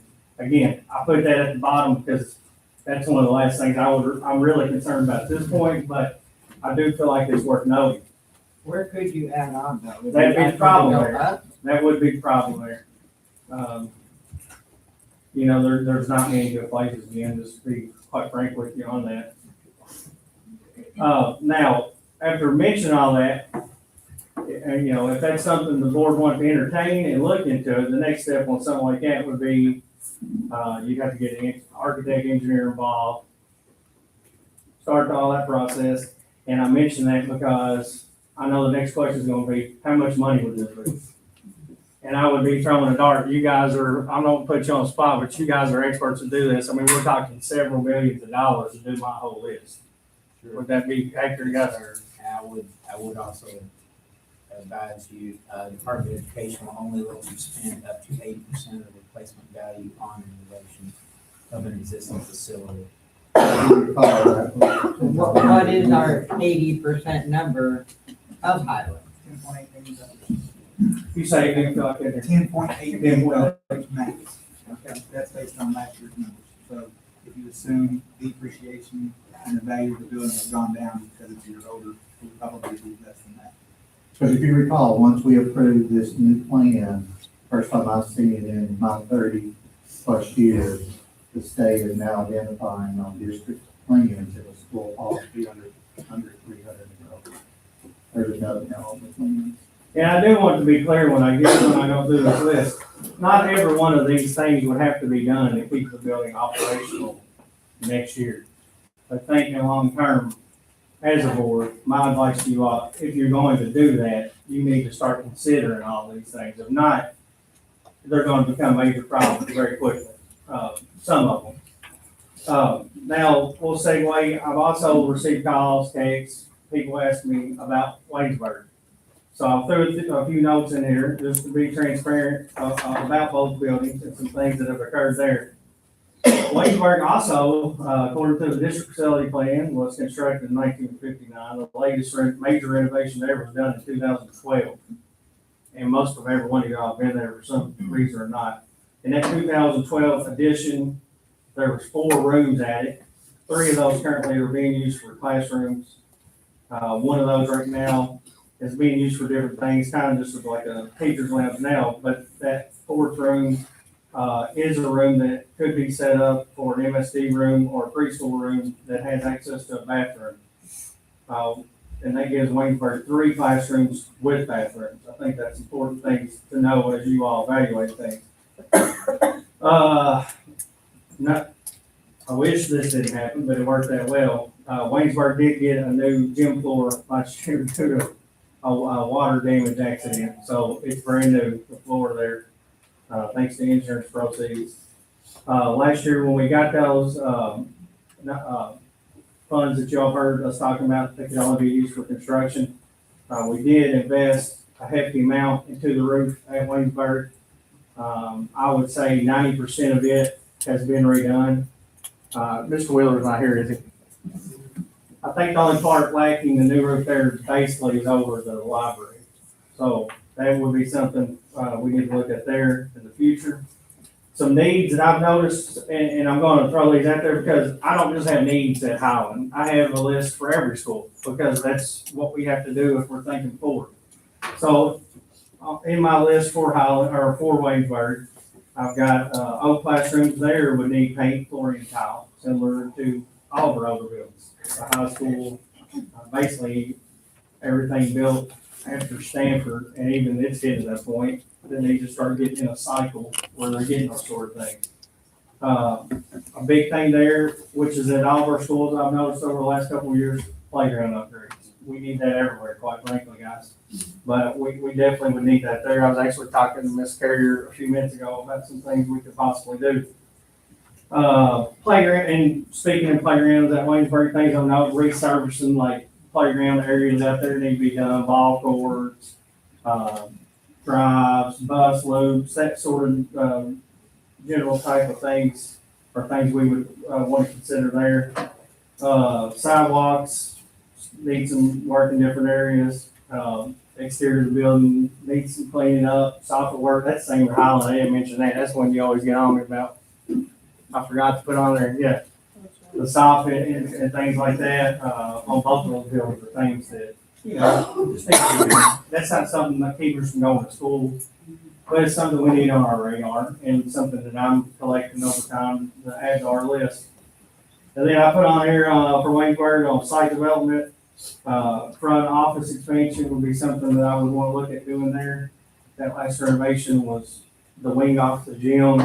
If you go into the front of that building there, for security purposes, just for administrative purposes, it would need some sort of expansion at some point. Another security thing Jeff and I have discussed there, is fencing in front of that school for security. It's so close to the road. I feel like it needs, some sort of barrier there for fencing, because Lord, his feet through there. We gotta do something, slow her down. When I see fencing on here, I saw stars. I'm not talking about the Olympic fencing. I know, but we had a principal who had the fencing put in. And the very next principal that we have, he comes down there, takes the fencing up. It needs to be there, I think, but Well, for safety, but. we had fencing. Uh, And the principal took it out. And then I put on here, there is, again, to your question earlier, because that is something I had at the bottom of there, like you asked, and then I have here for Waynesburg. There is some room for future expansion there if it would ever be needed. Waynesburg is a pretty big property, so. I try to give you a general overview. I think it's information. No matter what decision you all make that is useful and that you need to know. And as I mentioned, I stepped into this last year and I immediately started trying to catalog things like this and things that we can get to. And that's one reason the high school is received a lot of the work it has. It was one of the first ones that I targeted that was in terrible condition, and all of our schools feed into it. So my big plan is we can get it in good shape and start working down to our elementary schools and then get some kind of, normal cycle going. Now, the good part is we've received these funds like you talked about tonight. We got some work coming, do some work out, but they don't happen very frequently. So that's one reason being, diligent with how we're spending our money year to year and having good plans in place, is very helpful.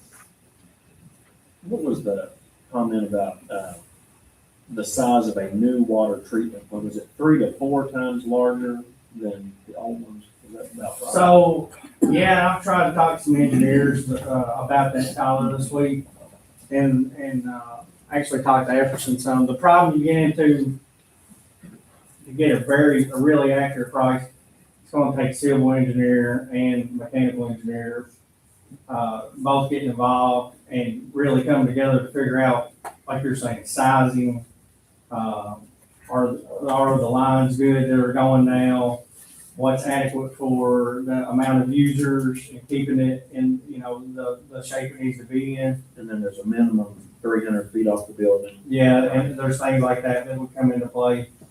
That would be anything, and that's something I always consider, anytime we do a sizable project like that, it requires a BG1.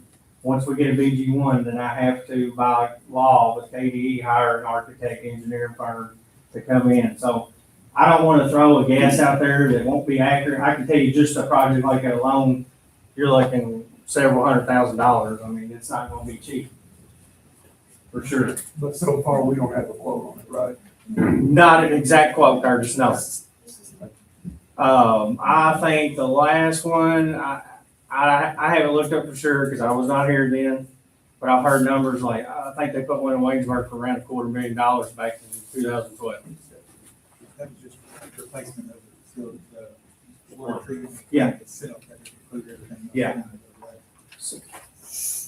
If we replace that plant, how you're saying it's gotta be bigger because it needs to, the capacity be more. Is the land there to be able to do that? I would say, I mean, there's probably enough space. Okay. If that is a path you all choose to go down, then we will immediately need to start the BG1 process and get the engineer firm involved to get any sort of, and that's even if you got to a point you figure out you can't do it or it's too much. I still am not an engineer. I'm not an engineer. It would take them to give you accurate. Because we do have some distance out through there, but it's wooded and it's a slope. Sure. It's required. Yes. $25,000-$30,000 to get the architect to cost. Give or take, depending on the size of the project. Their fee schedule usually varies off the size, yes. Would we run into any issues anywhere else, like with any of our grandfather compliances? So on my list, talking about, so where that comes into play, if we did want to make upgrades to say bathrooms there, once you do that, you have to go present day ADA compliance. So that would definitely alter some things in there. Just touching something outside like that, from my understanding, doesn't matter, right? We have to actually touch inside. Now, where it also comes into play, and it has on the high school project, you get overhead, anything that's not up to date on code in terms of, life safety, sprinklers, things like that, that comes into consideration. So basically, anything you touch inside the building and you update, then yes, you would lose your grandfather status on those things. So But so far, has any engineer or anybody that is a professional in that field, have they come to Highland and give anybody inclination of exactly what it is? this is the first time we've talked about it. In order to get any kind of, even a guess on pricing, we have to bring in, like you said, architects, engineers, and all of that to even look at it, to give us a price. You'd have to start the BG run the whole project in order to. Yeah, if you're gonna go that route, I mean, we could get somebody to give a generic, quote on of some sort on it. But my thinking is, my recommendation as a facilities person here is, if you're gonna go that far, then we need to do a lot more than that there. I wouldn't understand just fixing that issue myself. Yeah, you have to go in the building. Absolutely. Thank you, Joey. So if I can address the board, Your current district facility plan was revised and approved in December of 2025. I believe we were the firm that guided you through that. The three schools that are mentioned are currently listed on this district facility plan as transitional.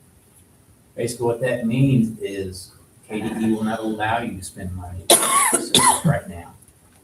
When this district facility was reevaluated in December of 2025, your local planning committee, your LPC, got together with our office based on our recommendations and the decisions that our evaluation of the facility and their desire as a community was to list these buildings as transition for the forward-looking decision of ultimately replacing and consolidating those facilities. So right now, the district facility reads all of those buildings being transitional, which means you can't do anything to them. Now, if you decide you want to do that, what you would be forced to do would be, as a board, request the ability to amend your facility. Yeah, and that's where they were talking about earlier with the 80% Sure. ratio. You could do that, but. Yes. And of course, the hope, some of our hopes were dashed with the additional funding that we were hoping for did not happen. House Bill 757 was passed, which limits new nickel taxes, and has changed our just completely changed the reality for us. And everybody, not just Lincoln County, everyone else on the facility.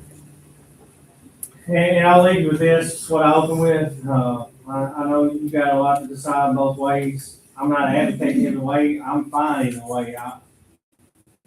But my only ask is if we're gonna keep it open, let's invest in it. They deserve it. I'll leave it there. All right, so can you just come up and talk about some of the human resources?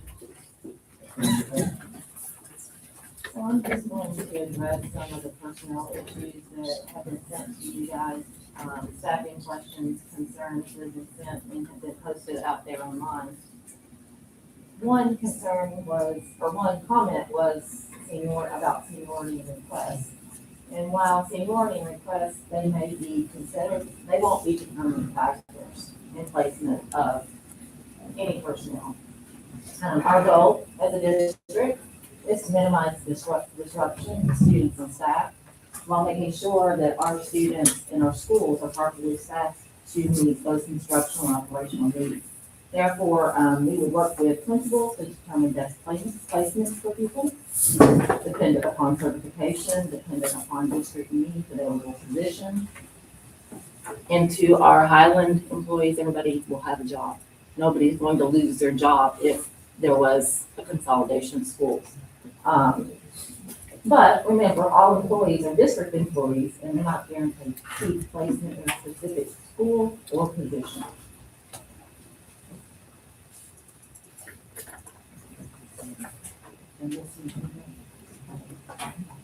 All right. Any questions? I've got something for everybody that's spoken so far, so I was just gonna let everybody speak first. Okay. All right, so Mr. Kreger will finish this off here with some transportation information. Can you touch on some safety things as well?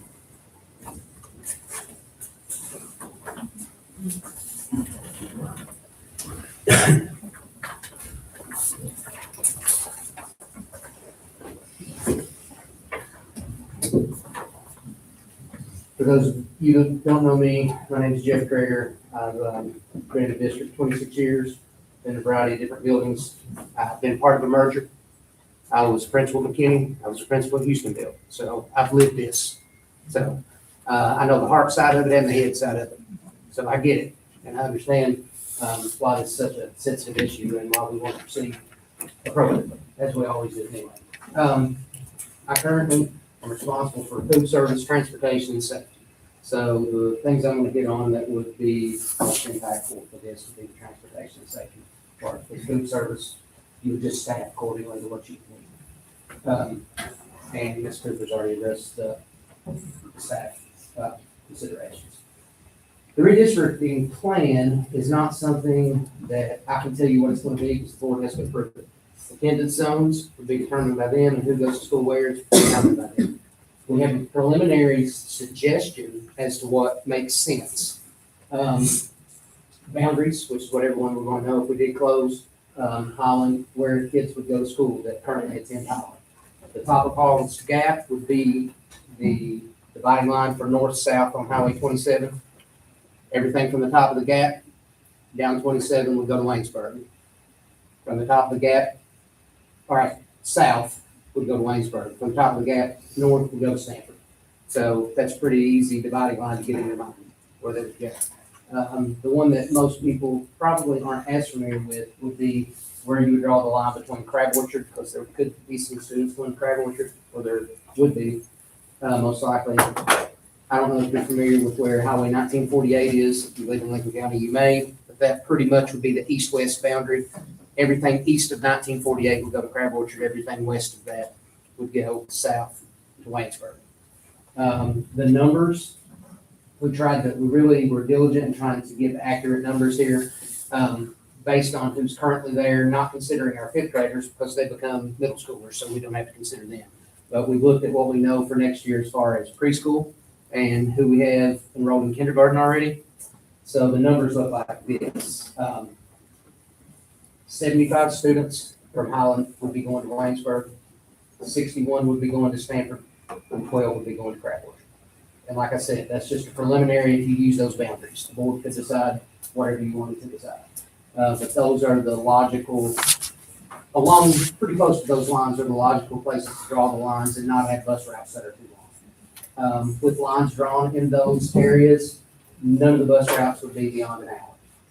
There is no statute that says, for the state of Kentucky, how long a bus route can be. Suggestions are 90 minutes and under, but there's no statute, no law. We don't have any in the district right now that are over an hour. So, and we would remain. The longest route would go from 57 minutes to 59 minutes. It would be increased by 2 minutes. Now, the biggest change would be one of the routes that would go, that's currently a Highland route, would then go to Crab Orchard. It would increase by 15 minutes. But still, it's under an hour. It'd be a 45-minute route. That's the big picture on, as far as transportation. Brad touched on the safety issue. We are in compliance with all our risk assessments as we have been every year since 2019 at every school. Since the School Safety and Resiliency Act passed, I'm proud to say every year we pass. Department of Criminal Justice Training comes, they send an investigator, they got a long list that the principals go through with them. They walk around, check to see if doors are locked, check to see that you're checked in at the front desk or the people just buzz the door and let you in. They go through all these things, and Holland in compliance, Ms. Goldsmith, their staff does a great job. If there's a concern for me, it's the kids that have to exit the building to go to the gym. That would be the one. And I think it's also noted on your risk assessment, not to put you out of compliance because you can't help it. That's the structure that you're left to deal with, but it is noted. Right, and I did fail to mention earlier that our students that receive school services also go out to the outbuildings throughout that as well. So that's really the information I've got for you. I don't think I have anything else. Do you have any questions? Try to answer. You probably noted on the document that we do have 7 students that are children of district employees who typically take over the institution. So that would be 7 more going somewhere. And then we have 4 students that are in transition moving. We've got about 11 kids that would play. We think one of those would add to Highland Waynesburg, so better than 76. And then, again, we don't know about the 7 stuff yet at this point. So that, just to clarify that, in case you saw that in your documentation. Any questions? Anybody else wants to go, you might get some of mine. Well, I mean, I asked a couple, but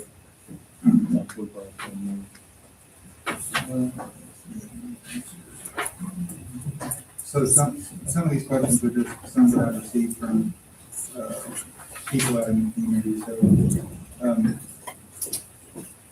Ms. Cooper, you answered kind of the staff seniority thing and how that works, but other than the schools that would be receiving the students from Highland, so basically Stanford, well, I guess Stanford would be the only one, not Stanford, but, well, I guess that question doesn't matter, sorry. It matters because the numbers changed from what we had before, but that's kind of an answer.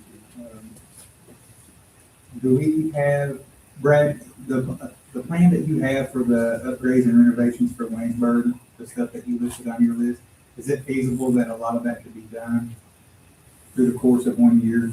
It's just, I'm not gonna hold you to it, but just a roundabout. A year, like a calendar year, or Yeah, I mean, just. construction? how I'm they- almost afraid to tell you anything on construction at this point. So Philip, to answer you, some of those things would be things I would consider things that need to happen pretty quick. Some of those could be done over time. To give you a good model, think about how we've done the high school, you'd have to phase in like that. So at this point, I said a year, I was kind of joking, but in my mind, I'm thinking, my brain works on June to July, or July to June. So like, if you wanted to do some of those things, it'd be something like next winter, you would start the process, get it bid out.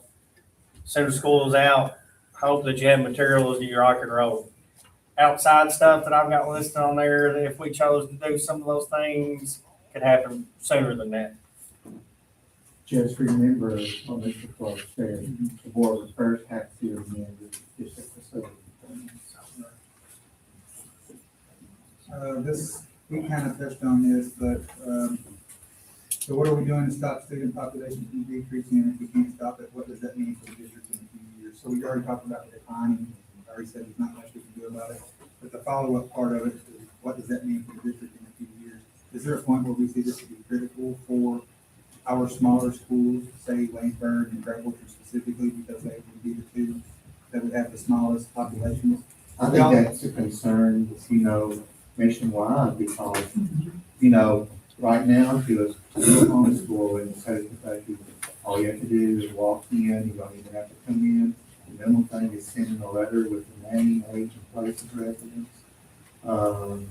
That's our big loss. I mean, you're gonna have those people that we mentioned earlier that are going to be mobile and move. You do have some folks with the open borders that move, that's their choice. Really couldn't stop that. Then you have those that are going to private schools by choice, so it's hard to stop some of the, some of the movement, and we're open to some suggestions.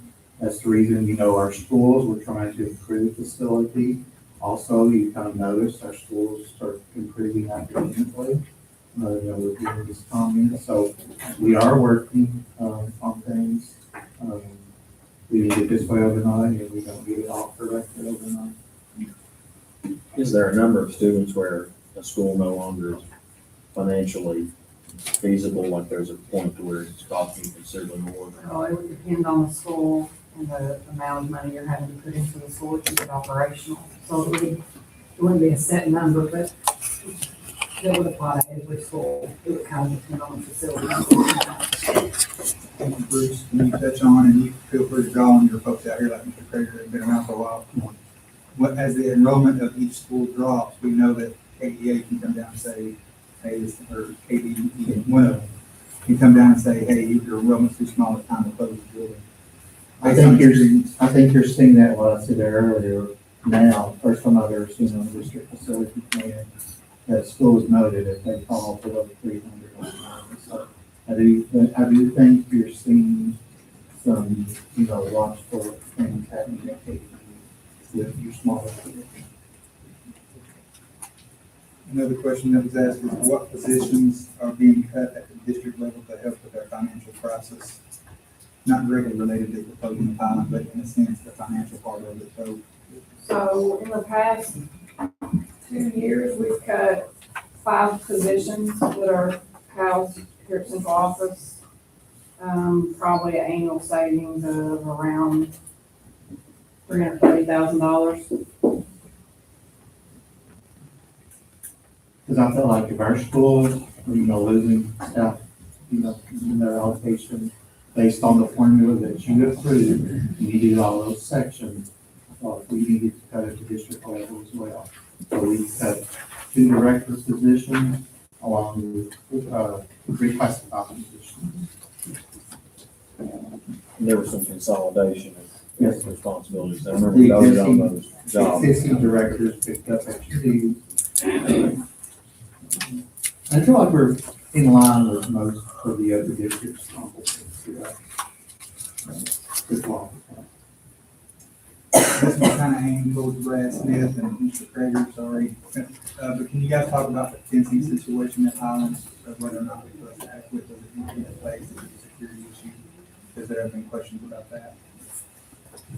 It has directly been pointed out in any of the assessments when we've had, our visits or our risk assessments, but as far as the age and total condition, I prefer to you to comment on that. For the amount of tree limbs that have hit the. Yeah. Yes, it does need to be replaced, Bill. That's not something I had on there, but Andrew's probably speak to better than me. You see there, they in some bad shape, isn't it? Yeah, and our playground's fenced in, so that's our main concern, but we have had a few trees and limbs fall, near the south parking lot that has dented the fence. And then the septic system, there's a gate missing and there's, wide open access down there until you get to the plant itself. And the next one falls in line with the sanitary folks.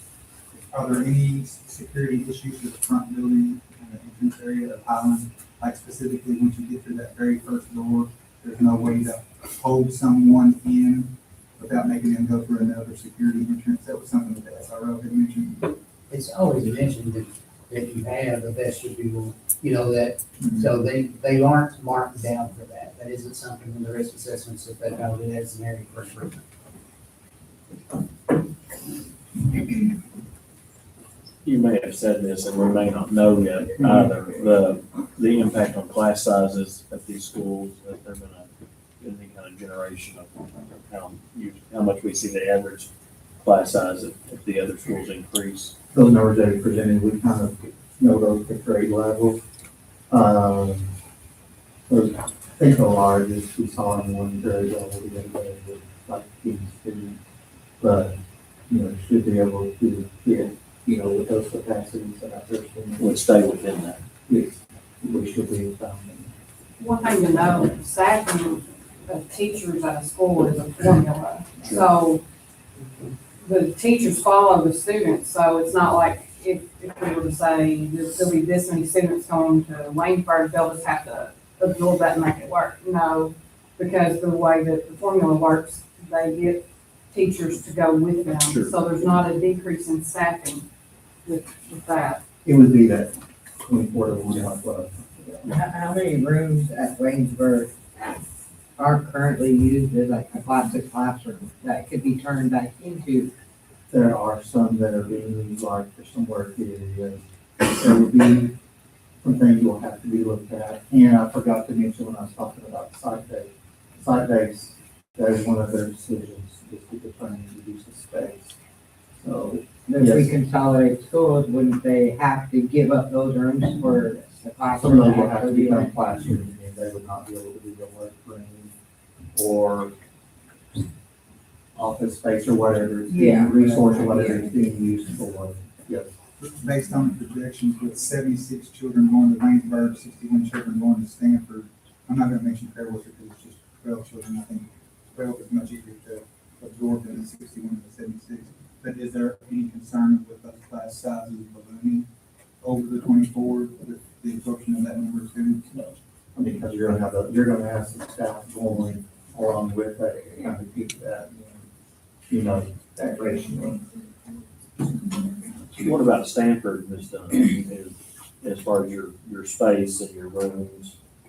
Are you, do you have in space to absorb that population? We do. Somebody mentioned that, the scores at Winsburg and Highland were both at the green level, which is really good. So the question was, is if student success drops at the elementary schools that are absorbing these students, if it is closed, Are we willing to take accountability? I think we would, and I mean, Ms. Hart and Mr. Davis has, seen some great results when they're watching, and they're really projecting, and they see some really good increases. Of course, you know, our accountability model kind of changes each year, so that's, you know, changes, but we're seeing some great predictors of improvements in the underscore as well. And I think there's some considerable changes coming to state testing. Right, in the accountability model, there are some changes coming out of it. Yes. Would any of those, if it were to close and the students go out, would any of the schools, I know like Highland had lost their instructional coach, would any of the schools increase by an instructional coach based on the? No. Well, that would just be a decision made on the site. Something. Yes, that they want to have an instructional. So I ran a projection and added just the proposal that Mr. Fraser had, and to see if there would be any significant changes. For instance, would Stanford qualify for an additional administrative, you know, things like that, that we look at, counselor specials, all that. And aside from just teachers, there would be no other changes in any of the other categories. Not enough of an addition of students to put anybody into another category.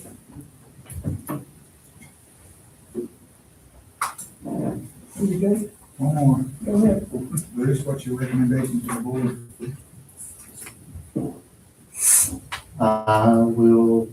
We have, our job, my job as superintendent, and my job for example, director is to provide you with information, so that you are the people that have to make that decision. So our job is to present you with the facts and some information, and and we're gonna have folks from the community to talk here, I think, here next shortly. So I think we listen to their input, and decisions will be made whether we're going to address some of the issues or do some consolidation. I'll circle back. That's all I got. We got all the questions that was about it. We answered one question. I have some, Okay. if you're done. I have more comments than I do questions. The conversation closed in Highland with the board members, as Mr. Smith has already said, he passed that information on to us. He started this conversation. I didn't. For those of you that have been having a fit, that I started this conversation and this is my fault. The next, Lori, can I interrupt just a minute on this? This really conversation started during the facility planning group. It was not Lori or anyone else. It was in that, during the facility planning group, that's when the conversation started. And somebody, it wasn't any, I was representing the board, and Philip and Gloria were there as guests, basically, and someone in that group mentioned the closing, Highland has to be closed, and it kind of started from that. And this is the first time the board has gotten any information about the potential of any closing of any school. And the request had gone to Mr. Smith asking about, well, where would Highland students go? How would that feed out? And so that was the first information we got, was when he gave us those numbers. It did not come from any board member, I can assure you. But Austin was at that facility meeting, and someone spoke up and mentioned Highland, and that's where it kind of started. Yes, ma'am, and the plan was have them permanent. They were permanent from August to November. Somebody presented us with the House Bill 801 that was supposed to be in the legislative session, but we only qualified if we changed them back to transition. Right. yes, Well, I think to be honest with you, I think we were not given the best information during that planning meeting. I'm finding that out. Well, I am too. So, well, the plan was never to have them transition. Right. They were moving back to permanent from the beginning, first facility plan meeting to the last second. The qualify for a bill that never even got brought to us. So I would agree with you, we got some false information. They had to be transitional in order to get the nickel tax matched. And we had to build a new school. Well, this is To receive, yes, yes, that's why the last minute was changed. Gloria, would you go ahead and finish it, and then we're going to do public comments. Okay, and then I received several comments that I'm leaving. And if you all can see for yourself, how we sit here, if I tell him to hush, he laughed at me. Okay, and another thing that I hear often is that the only thing we as a board are concerned about is the money. I have been on this board for going on 6 years. And I go to training twice a year. You go up Thursday night and you come home Sunday, and you're just about trained 8 hours a day while you're there. They do let us out at 12 o'clock on Sunday. They stress, my main job is the money. The money, the money, be a good steward of the money, because it's the kids' money. You are thinking about the kids when you spend their money wisely. You know, when you spend their money wisely, you are thinking about the kids. And not just, you know, my precinct's not just the Waynesburg district. I'm responsible for Stafford's kids, Crabworth's kids. You know, my decision affects them just the same as it does the Waynesburg kids. And we have, finance is one we have to be trained and trained and trained on. And it's heart and heart and heart. We have to be good stewards, you know, and then these decisions of these reports are not left up to us. We are responsible for the money and the facilities. And these reports and these decisions are given to us. These options are given to us, not the options. And you know, I drove school bus for 20 years and didn't make $13,000. If I was more concerned about the money, I'd went to work at Walmart and paid back groceries. You know, it's the kids' money, guys. It's the kids' money, and I just have to be financially responsible for it. And yes, I have to consider the money with every option. You know, and they were talking about Highlands not being closed in. The middle school wasn't closed in, and the state said you either close it in or we're gonna fine you X dollars. Well, it costs less to close it in than it did to get the fine from them for not closing it in. Remember that, Bruce? Well, we have to close it in, you know, because it was financially responsible. And I'm gonna say again, if you wanted to speak, there's a sign-up sheet. And I personally feel like if you miss the sign-up sheet, you can still sign up. I fully intend, you know, there may not be nothing I can do about it, but I can listen. Can I say something very quickly? Yes. Before we move on, I want to thank everyone who's been here tonight, everyone who emailed me, called me, texted me. Austin Smith has been a wonderful representative of the Highland community. Everything has been so respectful, and everyone that I've spoken to is impassioned about this because it matters. It matters to our communities. You know, I have half jokingly made the comment to people that, you know, the gymnasium up there is named after my grandfather. And I said, you know, if I ever voted to close Highland, the Highland United Methodist Cemetery might split open. My Aunt Debbie, my late Aunt Debbie Collins, many of you know her, lifelong resident of Shea Crag, as is most of my family. Rebecca Garcia, appreciate this. When I got appointed and elected to the board, she told me two things. One, congratulations. Second comment, don't you vote to close Highland. And so this is personal, you know. The hard thing is what has been alluded to, that it's been several years of decline and neglect that has put us in the position of trying to make this decision. And I hope we can come together and find the right solution. But I also I hope everyone understands through our conversations and what's been presented, you know, our options are very limited. And so hopefully we come to the right conclusion.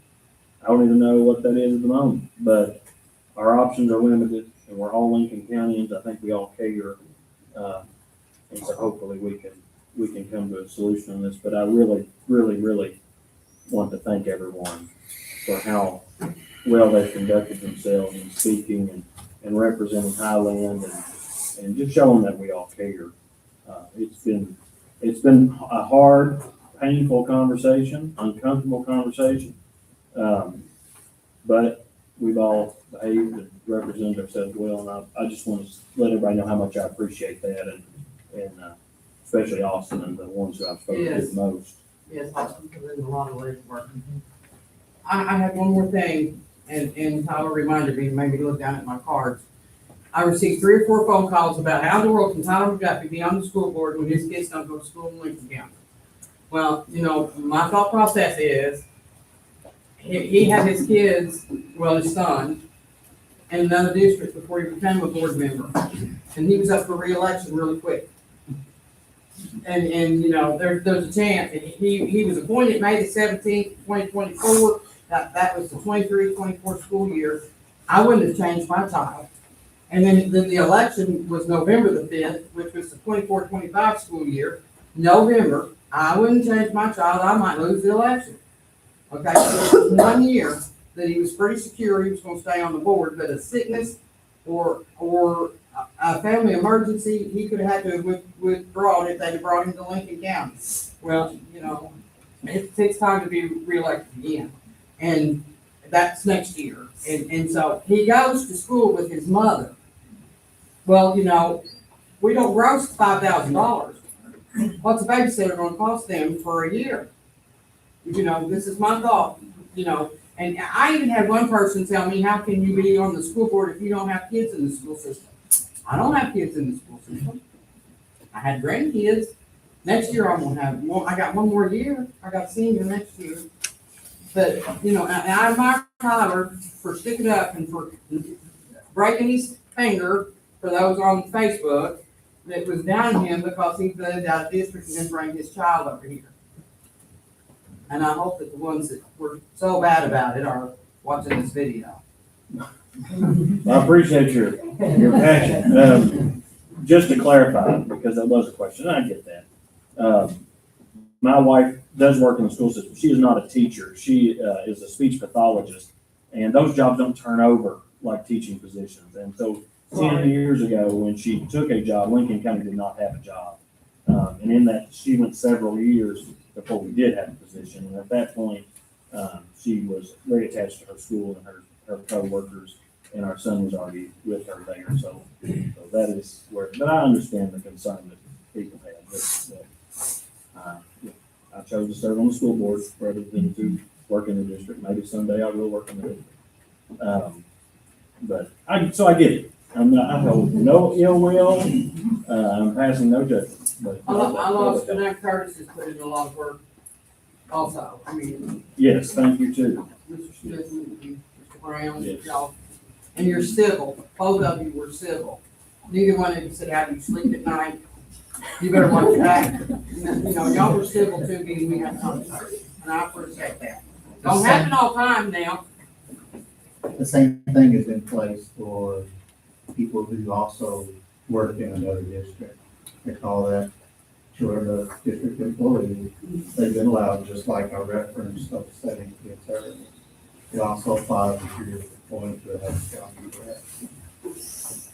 And, what I'd like to do is do our public comments and then come back if anybody else has something to say. Okay. is it I better? have a question. Well, The agenda item is board member feedback on possible consolidation of schools.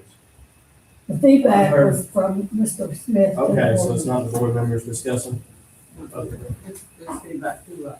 It's giving us the information, and then we're gonna come back and talk, And the if we've closed got session any part? additional information that No, we the got. closed session has nothing to do with it. No, that's totally different. Just quick question. When do y'all talk about it as a group? Now, Right now? Right now. Before public comment? we have to, Okay. we can't go into closed session. I'm sorry, I thought you said. we were No, taking I said, public we're comment going right to do now. public comments because we want to hear what you've got to say. I think they've been asking questions along the way, so they're asking. Yeah, this is Yeah, part of the individually. discussion. You guys are gonna get to talk, and then if anything moves forward. I mean, I'm sure the topic will come up again next week because tonight is not set to make a decision. No, we will Tonight not. is just discussion. So there will be more discussion next week. And part of that will also include the feedback that you and the community provide now. Okay. And there'll be public comment. Yeah, at the beginning of the meeting, At the that's beginning. working, our regular meeting has comments at the beginning. So if anyone's got anything else. I think his concern, I don't want to speak for us, but that the closed session had something. No, That's about litigation. It's, We can't talk about this in closed session. This is an open. I won't let them talk about it even if they try. and actually, we have to, if you notice on the agenda, we actually have to show the statute that pertains to what we will talk about in executive session. This one is proposed opinion litigation. I do want to say, I know you all, I really appreciate the fact that you all had to sit through this long meeting. Normally, our meetings are over in less than 30 minutes sometimes. The working meeting does take longer because we do have long discussions about what's going on. But I appreciate it, and I thank you all for coming, and we will go by the list. Our attorney Grant will go over kind of the protocol for public speaking. And again, we will do public speaking at the beginning of next week's regular meeting, so that if you've got anything else you want to add or say, you have that opportunity before we start taking action on any of the agenda items. So, This is the statement that I read when people do sign up. It's essentially a summary of the policy and procedure. Each regular meeting shall include a public comment period of at least 15 minutes. Any board rules and policies regarding conduct during school board meetings shall apply during the public comment period.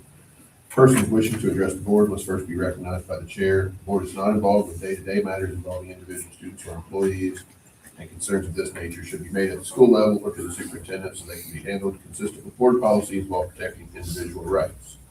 When you speak, please identify yourself. If you represent a group or organization, please provide the name of the organization. Please limit the number of speakers from the same group or organization so all viewpoints can be presented and there's not unnecessary repetition of the same points. Each speaker will be limited to 4 minutes and no yielding of time from one speaker to another is permitted. Please avoid excessive repetition of points made by previous speakers. Please avoid comments directed at individuals by name or title. Employees and students have privacy rights related to evaluations and discipline, and addressing those matters during public meeting violates those individual rights. Please speak to broad topics such as school programs, activities, facilities, budget issues, testing or academic issues, courses of action, alternatives, etc., which fall within the board's decision-making authority. Please show appropriate civility and decorum, no cursing, offensive hand gestures, threats, or name calling. The format is public comment and is not an opportunity for questioning of board members or administrators or for back and forth discussion or debate. Board members and staff are present to listen and rarely will ask questions. I think from what you all have already heard tonight, if there are questions, they may not have answers for you tonight, but I expect them to have those answers by the next board meeting because they do want this to be a dialogue with you all. They want your feedback, but the reason they always say, and my advice always is, don't turn it into a Q&A session, is they shouldn't have to try to answer questions on the fly and give something inaccurate and then have to be trying to correct themselves the following week. So they will take note of whatever questions you ask, but may not have answers right away. Yep. Tammy Smith?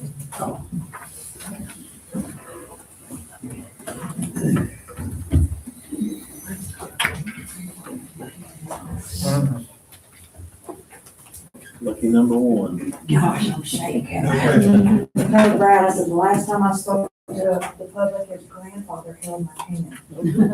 So.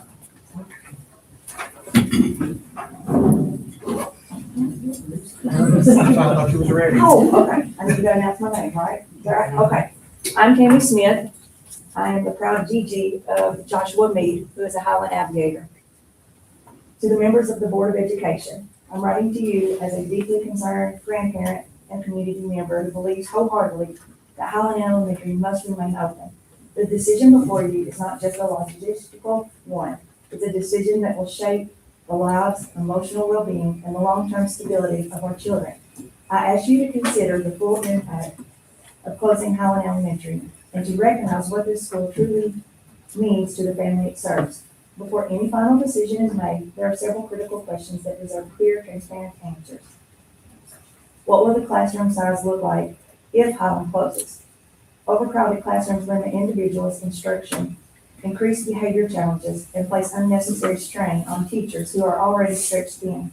Our children deserve learning environments where they can be seen, supported, and given the attention they need to thrive. What is the long-term plan for Waynesburg? If our children are moved there now, will they be uprooted again in a few years? Families need stability, not temporary solutions.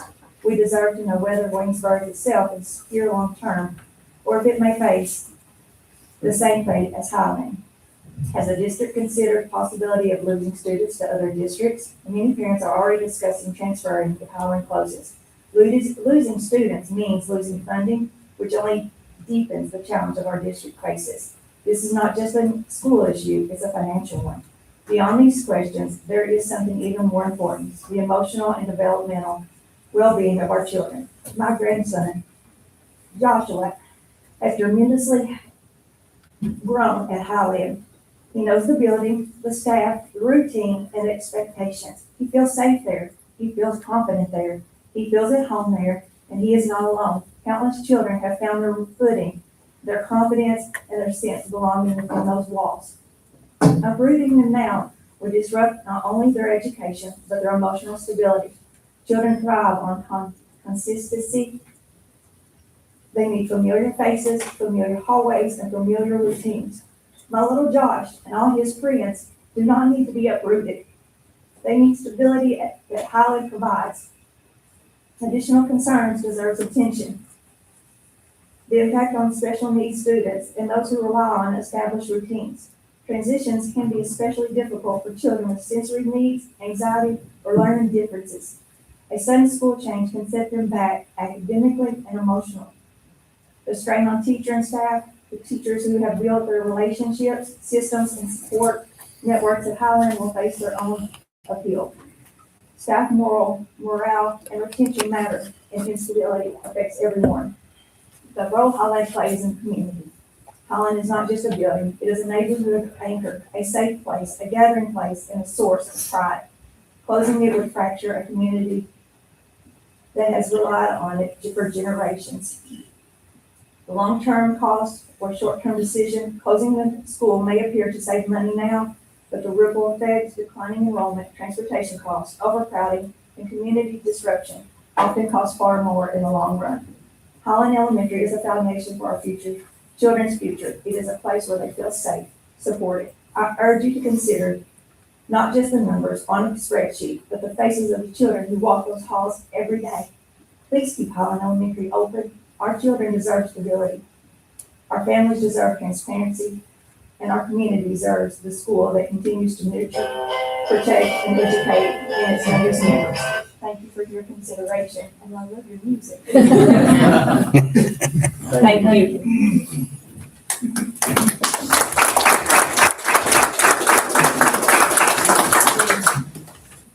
Lindsay Mason. Yeah.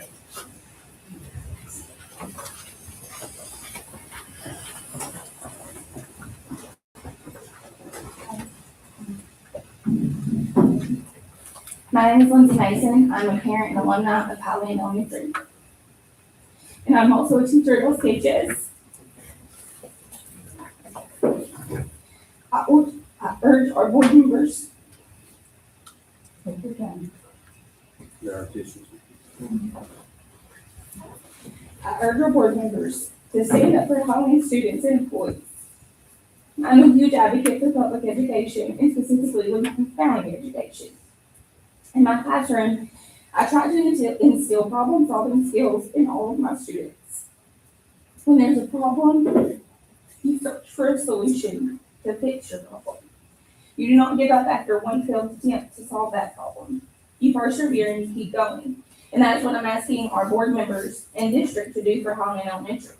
If there's a problem with the building, we look for a solution to fix it.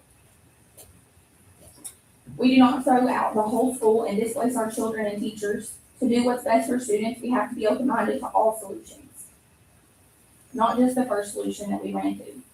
Highland has some of the best test scores and accountability ratings in our district. And how do we reward them? We threaten to close their school. That is not the school district that we want to be. I'm in no way here to be unreasonable, unruly, or a scorned parent. I'm here to save the future of our schools and our students' success.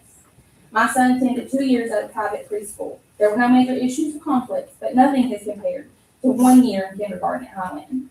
He has grown and progressed way more in this 1 year than 2 years at that preschool. This has to mean something. This has to show you that Highland deserves to stay open. Smaller schools give our students more opportunities to find their talents and give more opportunities to get involved. When students are crammed into larger schools, they are more likely to get lost in the crowd and overlooked. My hope for our school district is that all students are able to find their place and call this home long after they graduate high school. I understand logistics and budgeting issues, but I also know that putting all Highland students in other schools will put more strain on those schools as well. I propose we wait to close Highland until a new building can be built for Waynesburg and Highland together. Making necessary repairs for now will buy time until that's done. This would be a great asset to 2 schools and not just 1. We have patriotic pride at LCHS, and that starts in our elementary schools with Wildcat Pride, Tiger Pride, Cub Pride, and even Aviator Pride. Highland has a strong legacy of being a great school, and I hope many more generations get to experience that same legacy.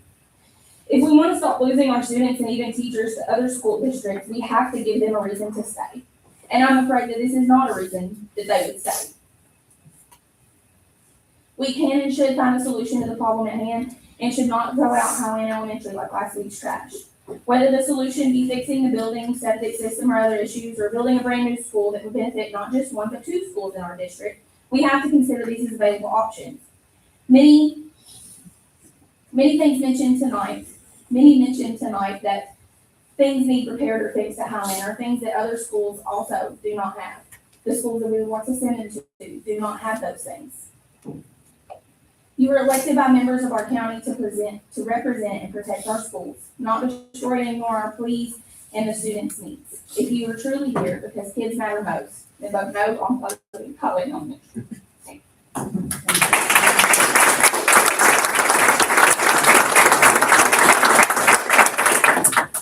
Steve Long.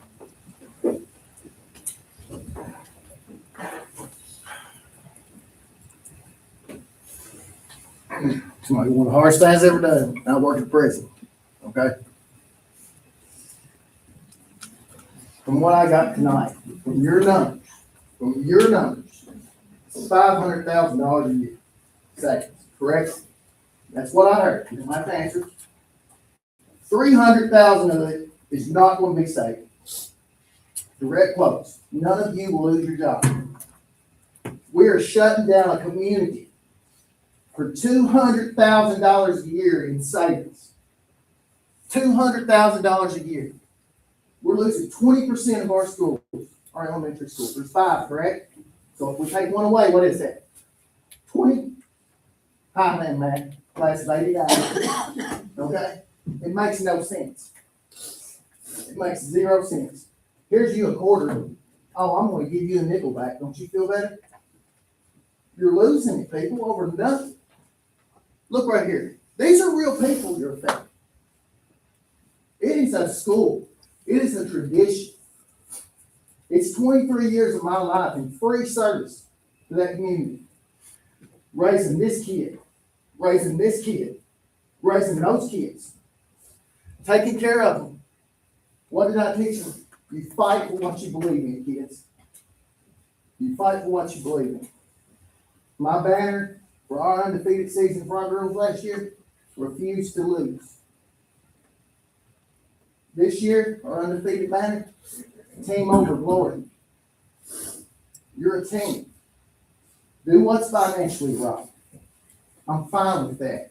We were all settled in on the fact that Highland was going to be closed. Waynesburg was going to be closed, and we were getting a new school where we could mourn the loss of our school together as a community and get something new, get something better for our kids. And now we're just cutting them right out. We're jerking the heart out of the community for $200,000 a year. Your numbers. $200,000 a year in a septic tank that's been broke since 2022 anyway. It's not been fixed in 4 years. Don't bring up everything that's wrong with the community. Don't bring up everything that's bad with Highland. It's one of the best schools in the county. Every one of these people love our kids. What have I heard? It doesn't matter. The decision's made. That's what I've heard. The decision's made.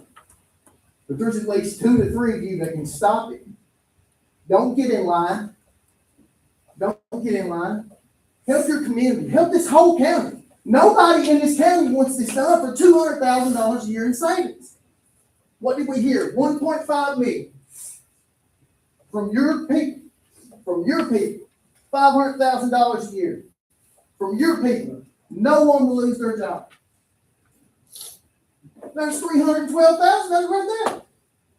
$200,000 a year in a septic tank. Kids don't care about the air conditioning. It would be nice, yeah. Have we survived it? Yes. I've been in that gym for 23 years. Not one of these kids has said, can you turn the air on? No, they love being there. Care about the air conditioning. It's a joke. It's just a reason to shut it down. Every single person that comes here tonight had every reason or negative intent to close our school. Not a single person stepped up to this school. Nobody. This is everything that's wrong with it. I want to be ashamed, honestly. Honestly, over $200,000 a year. Just think about it. Think about it. We were good when we were consolidating, but now we're just done. We're done.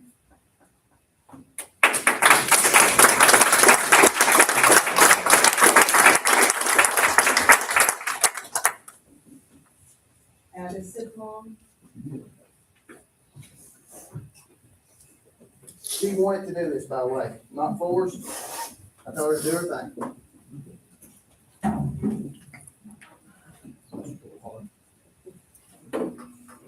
Yeah, that does.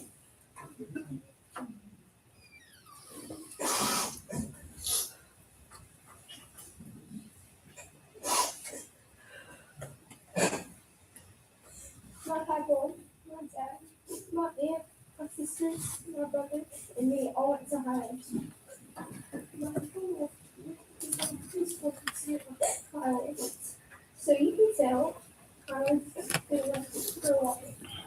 There's so many wonderful staff members at Highlands that love and care about the school. And along with staff members, there are students and parents too. Just think about all the kids who will have to go to different schools when Highland is the only school that some of them have ever known. To the people that have children, imagine having to explain to a small child why they have to change schools. Imagine what will happen if a few goes down Highland. Parents will be homeschooling their kids because they don't want the kids to go anywhere else. And for the people who play sports, imagine having to leave your banners and a teacher. Where are trophies that we worked hard for gonna go? I put my heart into it for Highland. One year we only had 5 kids. We were called the biggest winners. When me and my friends walked up halls our senior year, where are we gonna walk? Look what we're doing to people who love the school. Even though this is my last year I have plans, I am doing this for the future of my little school on top of the hill. And I know after listening to my speech, you will take it into consideration.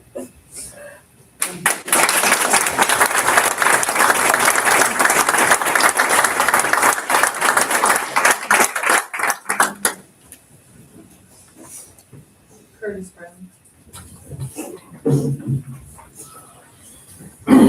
So first, y'all, thank y'all for the ones that got us putting on email. It means a lot to me. I know we talked about community, so let's talk about it. The previous septic tank issue, that's been around for many years now. We took in down the road. And I don't know what superintendent, but that's been noticed for a long time. And we didn't do nothing. But now all of a sudden, that's our basis on getting rid of the elementary school. So you want to talk community? Okay, I know we talked about bus routes, how they won't be in over hours, but how much more time does that put me and my wife taking my kid to Waynesburg, Crab Orchard, wherever? That's an effect on me, that's an effect on my wife, that's an effect on my children, that's my time, my money. Y'all are the school board. So I think y'all owe us the responsibility of consideration. If it closes, fine, but let's have a plan in place and let's consider some facts.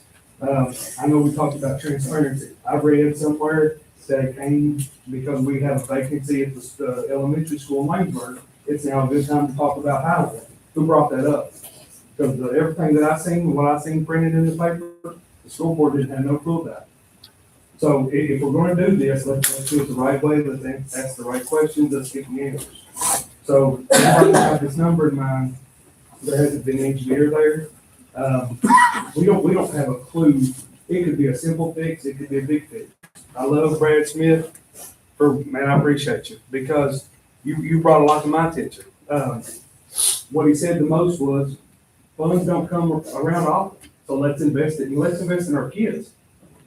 If it takes fixing a little bit of a septic tank and making a breezeway to the gymnasium, fine. My child has an IEP plan. Have y'all considered what this does to any kid with an IEP plan? Have you considered what this does to a child that knows this school and you're gonna make her go to a new school? Have y'all considered that she ain't gonna know the same face? Yeah, y'all said staffing will be there, but y'all know Carolina. Now, how many other kids, Lynn, and you alluded to this, or somebody did, there's more special ed kids in our school district. How many, now seriously, answer it to yourself. How many of y'all thought about special ed children and what this does? I'll tell you, I have one that went through it when they go to the beginning. Thank you. So if you got a kid that elopes, if you got a kid that's known for running out of the cafeteria and hiding from teachers, y'all gotta think about other things other than just closing the school down. The population, y'all brought up this, the other counties. Well, the other counties got 3 elementary schools. What's the population of those counties? I sell real estate, Lincoln County is a big old county. I don't think we're the same size as Garrett County. I don't think we're the same size as Bull County. So let's compare apples to apples, not say, well, we got oranges over here, so let's compare that. Let's get true numbers involved and let's get some facts together. Now, y'all gonna supposedly maybe possibly vote on this on the 14th, whatever that comes up. Y'all ain't done near enough homework. And I learned that tonight. There's some more smart people in here than me, and they still don't have the answer. So how are you gonna make a decision on that? You can't. It's impossible to do that. We're transitional. So if y'all wanna get rid of Highland, let's get rid of Waynesburg, and let's build them a brand new school. Let's show the kids we care about them. Y'all talked about the sprinkler systems, the septic tank. If you build a new one in Houstonville, which is from what I'm being told, that may be a new plan. So let's bring that on the table. Why does he have to go to Houstonville? Let's consolidate 2 schools into one new one for the south end of the county. Then you're just saving all kinds of money. I just brought all kinds of funds to the books right there. Settle the concern as far as the protection of Highland. My daughter goes to Highland, and that's the best thing that ever happened to that baby. She did kindergarten, she did kindergarten 2.0, and she's now in 1st grade. I had a lot more questions, and I'll probably send them to y'all. Just think about it. Thank you.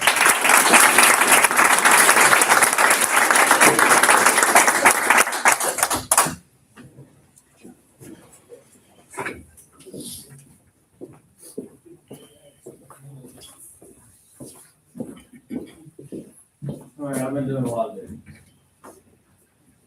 All right, I'm Austin Smith. I'm on the district facility plan. I'm a site-based parent, Highland Elementary. I run the basketball program for Highland Elementary.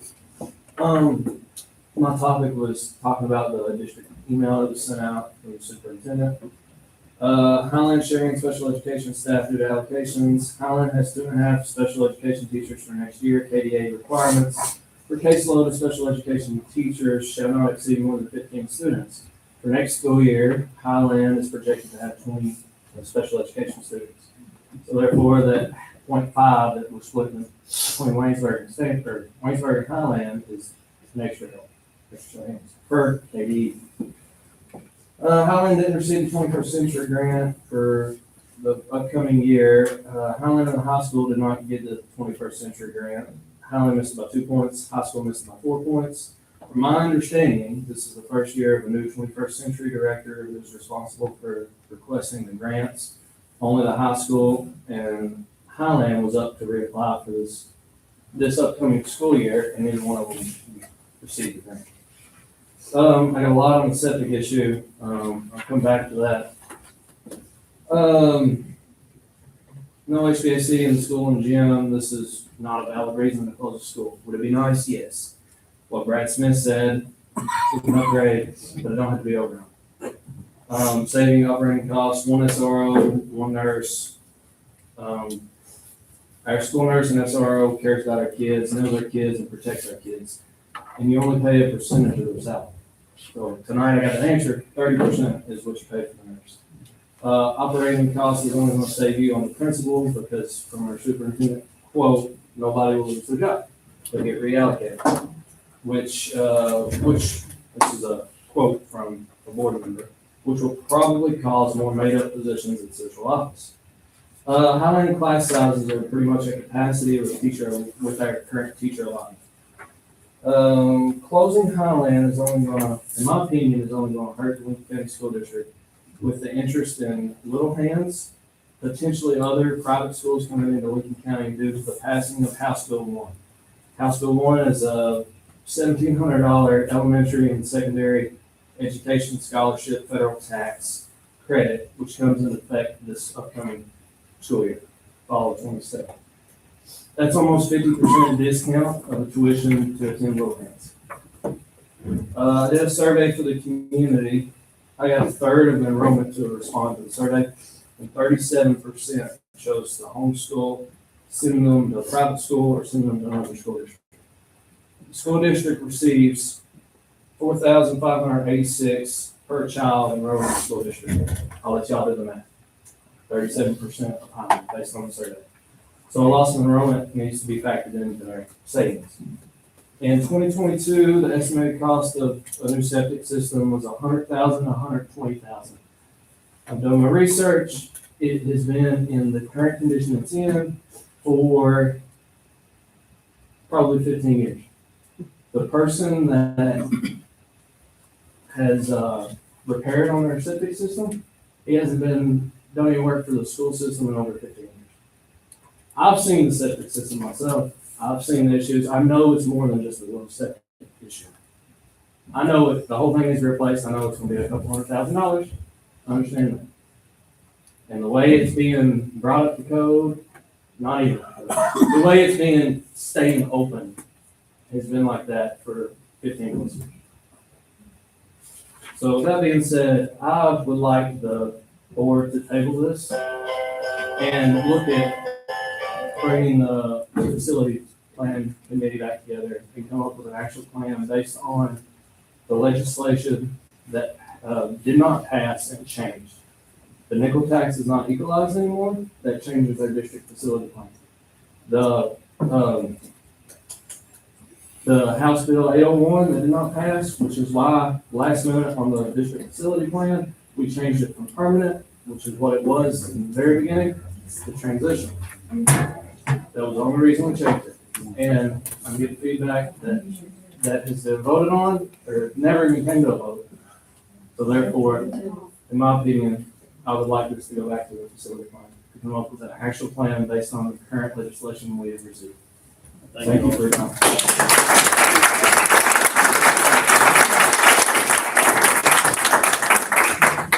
Winston Geller.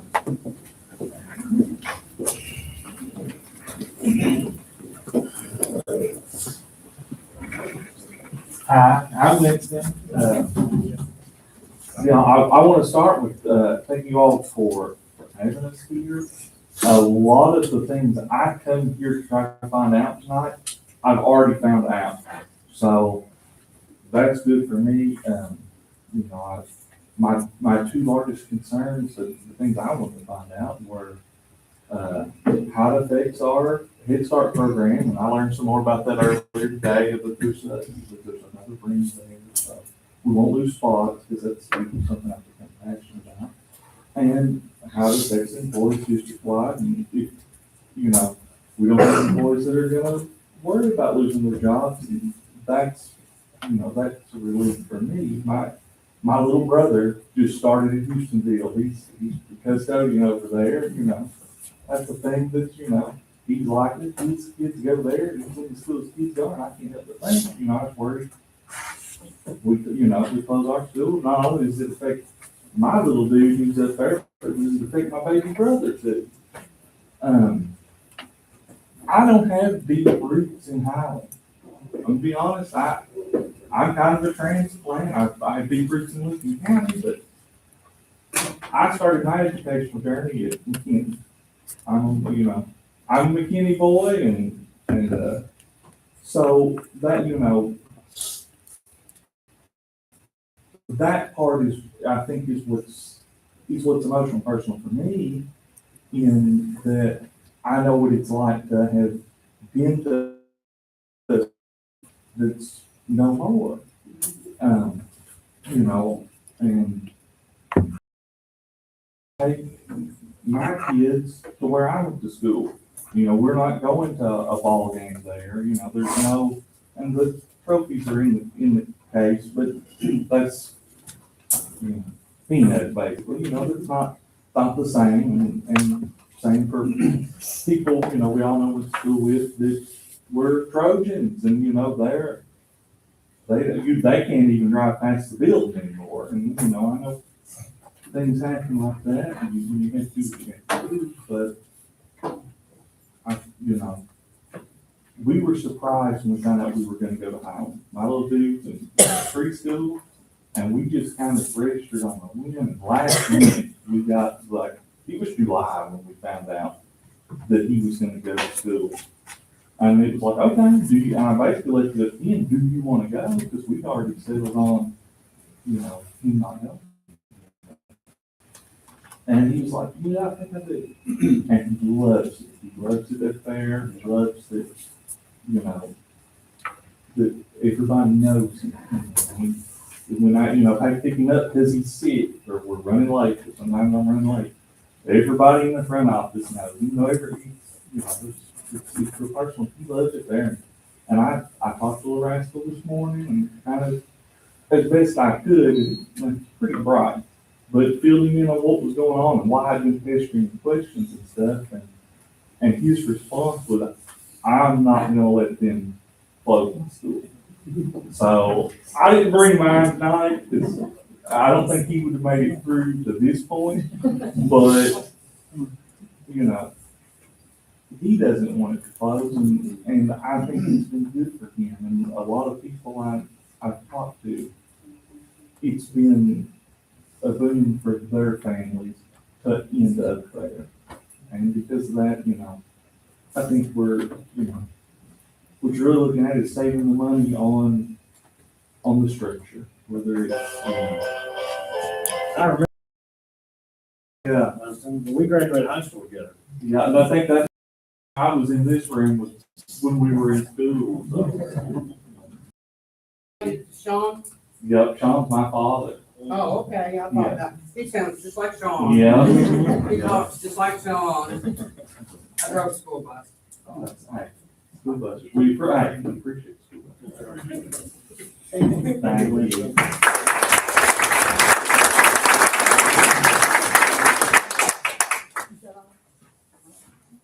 So, any last comments? Just say thank you again for everybody coming, being respectful, sharing their thoughts. I seriously want to thank you for being civil. In the past, we've been invited outside, we've received death threats, we've been told watch our back, not me in particular, but other board members, we've been told watch our back. A board member received, a letter in the mail that had death threats in it, cut out from magazines and newspaper articles. And I just appreciate you being civil. Thank you for the staff and team tonight, especially there's some problem facts and data, and I have no doubt that there's gonna be more questions to be answered, more conversation on it. But I don't know about anybody else, but I kind of just want to soak in everything that we heard tonight and think about it and re-engage next week. Plus, it's gonna say it's gonna be about anybody else, we need a party. That's true too, but we're gonna break. Well, I would like to say that I know what you're going through. I've been in the school district for over 50 years. I retired from the school district 3 times. And I lived through Broughton closure, Kings Mountain, and McKinney. And it is always very emotional, very upsetting, to the people. With whatever we decide, I do find that after about a month or two in their new school setting, things settle down and kids are very adapt to anything. I think it's more of a parent situation than it is for the children. But that's not to say that I think that it's always the best idea. I think the small schools are tremendous. They can do so much more individually for children than a larger school. But that is something that's really in the past. And even if we wanted to keep 10 schools in our district, we are under obligation to the Department of Ed. We are under certain laws and regulations. Again, that's not that I've made a decision either. I'm like what Philip said, just absorbing all this information. I'm not sure when we'll have this on the agenda next Thursday night. I would expect that we will, if we can come, we feel like we need more information or whatever. But you will see the agenda when it goes out, and if it's there, you're more than welcome to come back and speak to us again. It doesn't mean just because it's on the agenda that it will be voted in that we're going to close your school. But I do sympathize with you. I understand exactly what you're talking about. When we were at Broughton Town, my husband was the head teacher and I taught second grade. If they did a science experiment, we could all go out and watch them blow up balloons or set off a rocket or whatever. If the first grade had a little play they wanted, everybody went down. We had movie day. We had popcorn and we got to see a movie in the afternoon. Those things are really things of the past unless you are in a small school. And I know what a tremendous school you have.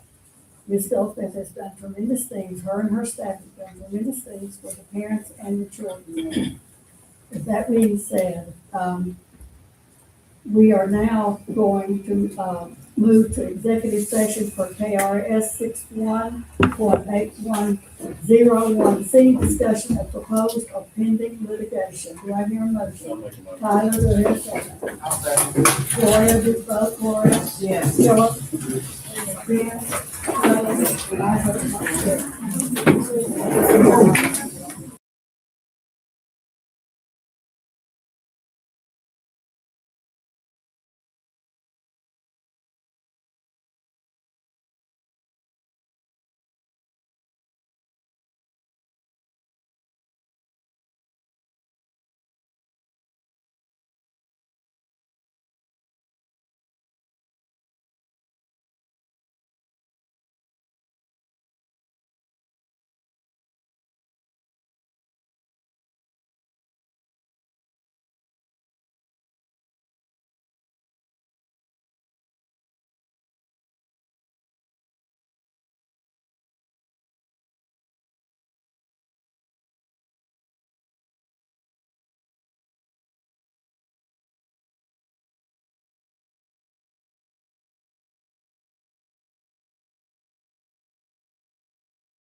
Wait, okay. Executive session. Yeah, go. No action to be taken in executive session. A motion to Adjourn, adjourn. motion to adjourn, Jen, Yes. Gloria, second, vote Gloria, Yes. Philip, No. Jen. Yes. Tyler, yes, I vote yes, and you don't stay for the rest of the night. Yes, right. Thank you. We can say. You might say no, you might say